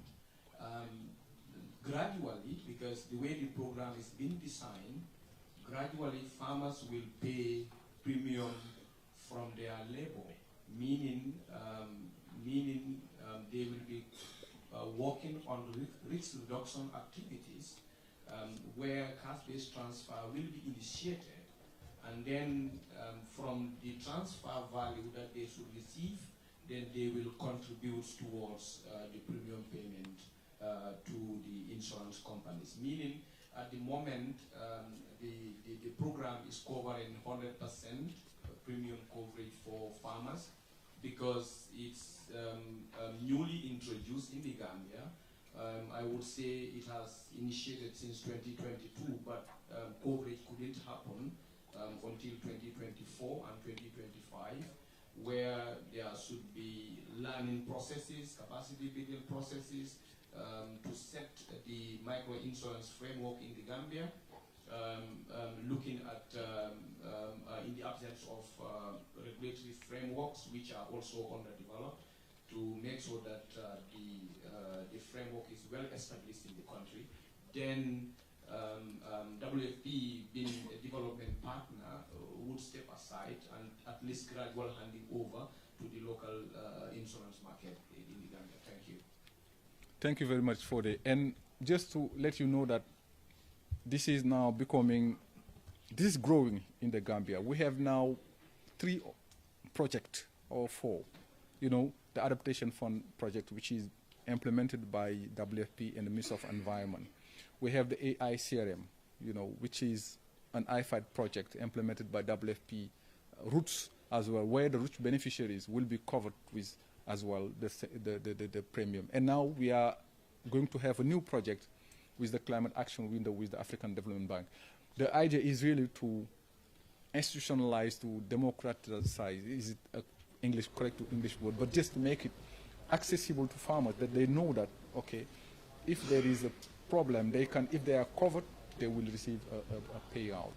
And it helped really to reduce humanitarian and assistance and the dependency to, you know, but it's a gradual, you know, and it's very complex because you have a lot of, you have the central bank that need to put in place the regulation in place because the Gambia, you know, doesn't exist. And you have the farmers that need to know as well, you know, that this is an option and that is on the table. And, you know, different, but I think we are doing very well. So in the coming year, I think Gambia will be as well part of the countries with, you know, this type of, you know, program. So, thank you. We have, okay. I see 2 hands here. Nana. Okay, so, sorry.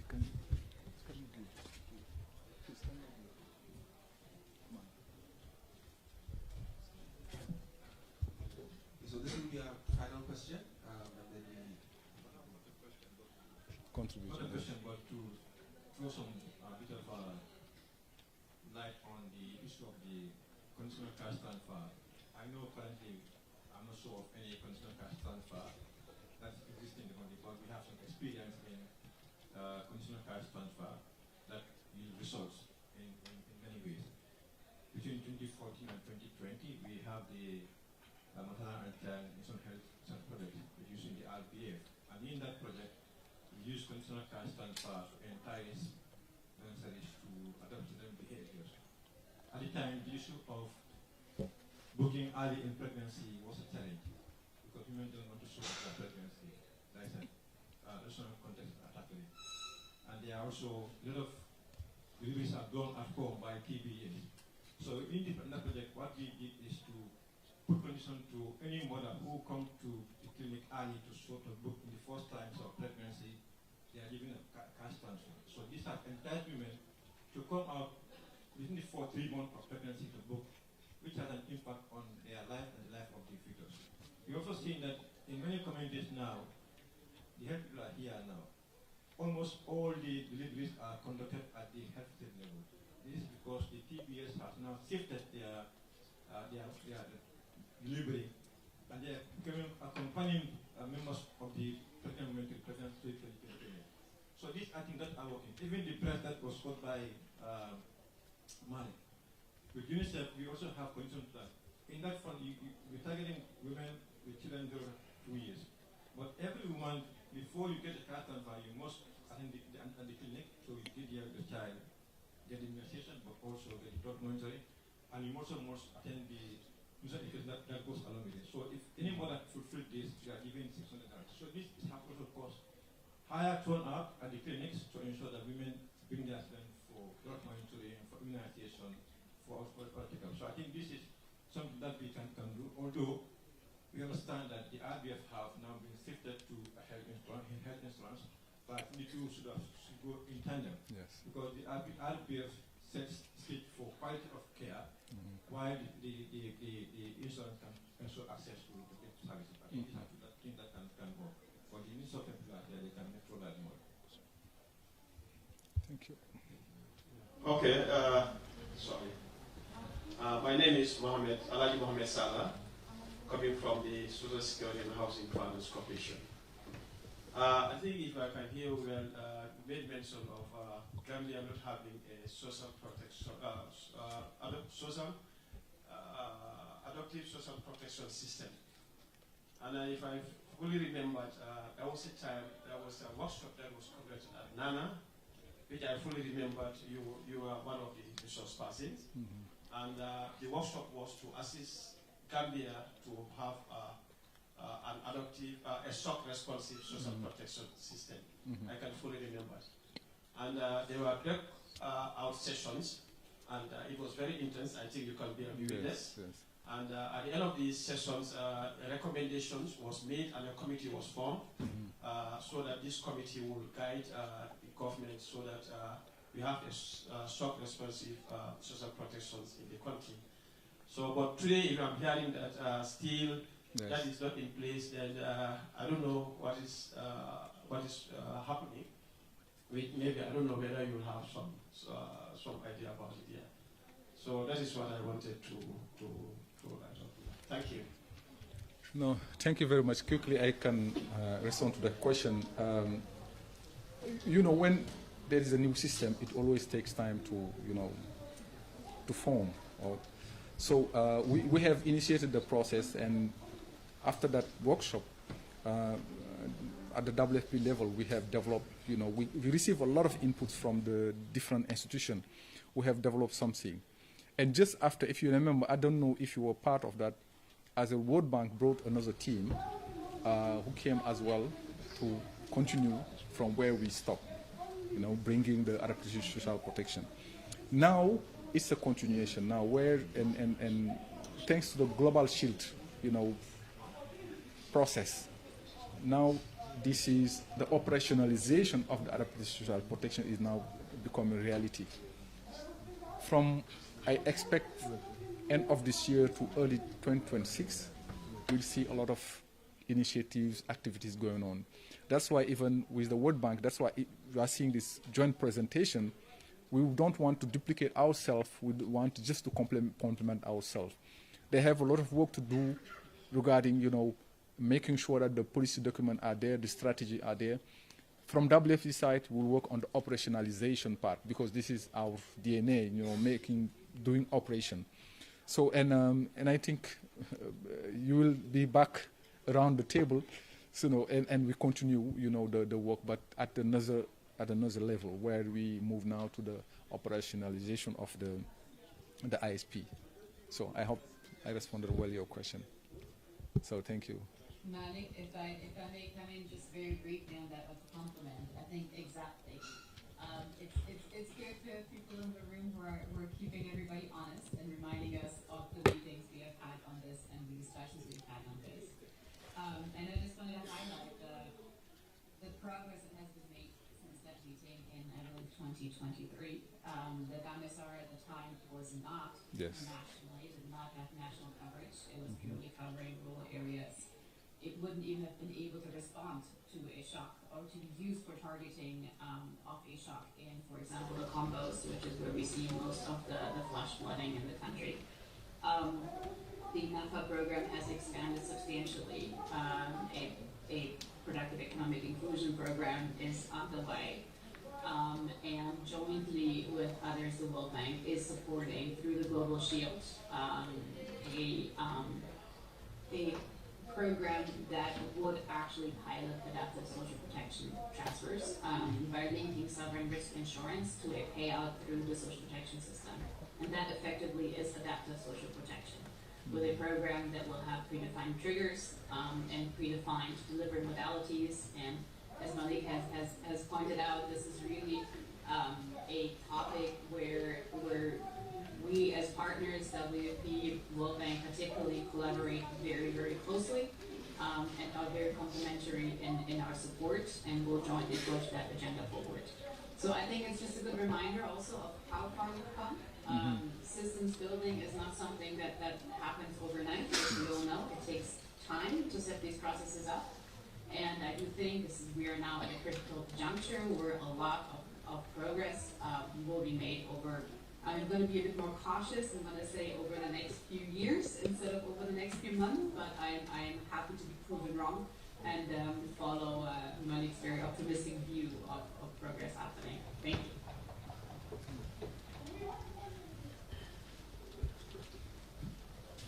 Okay.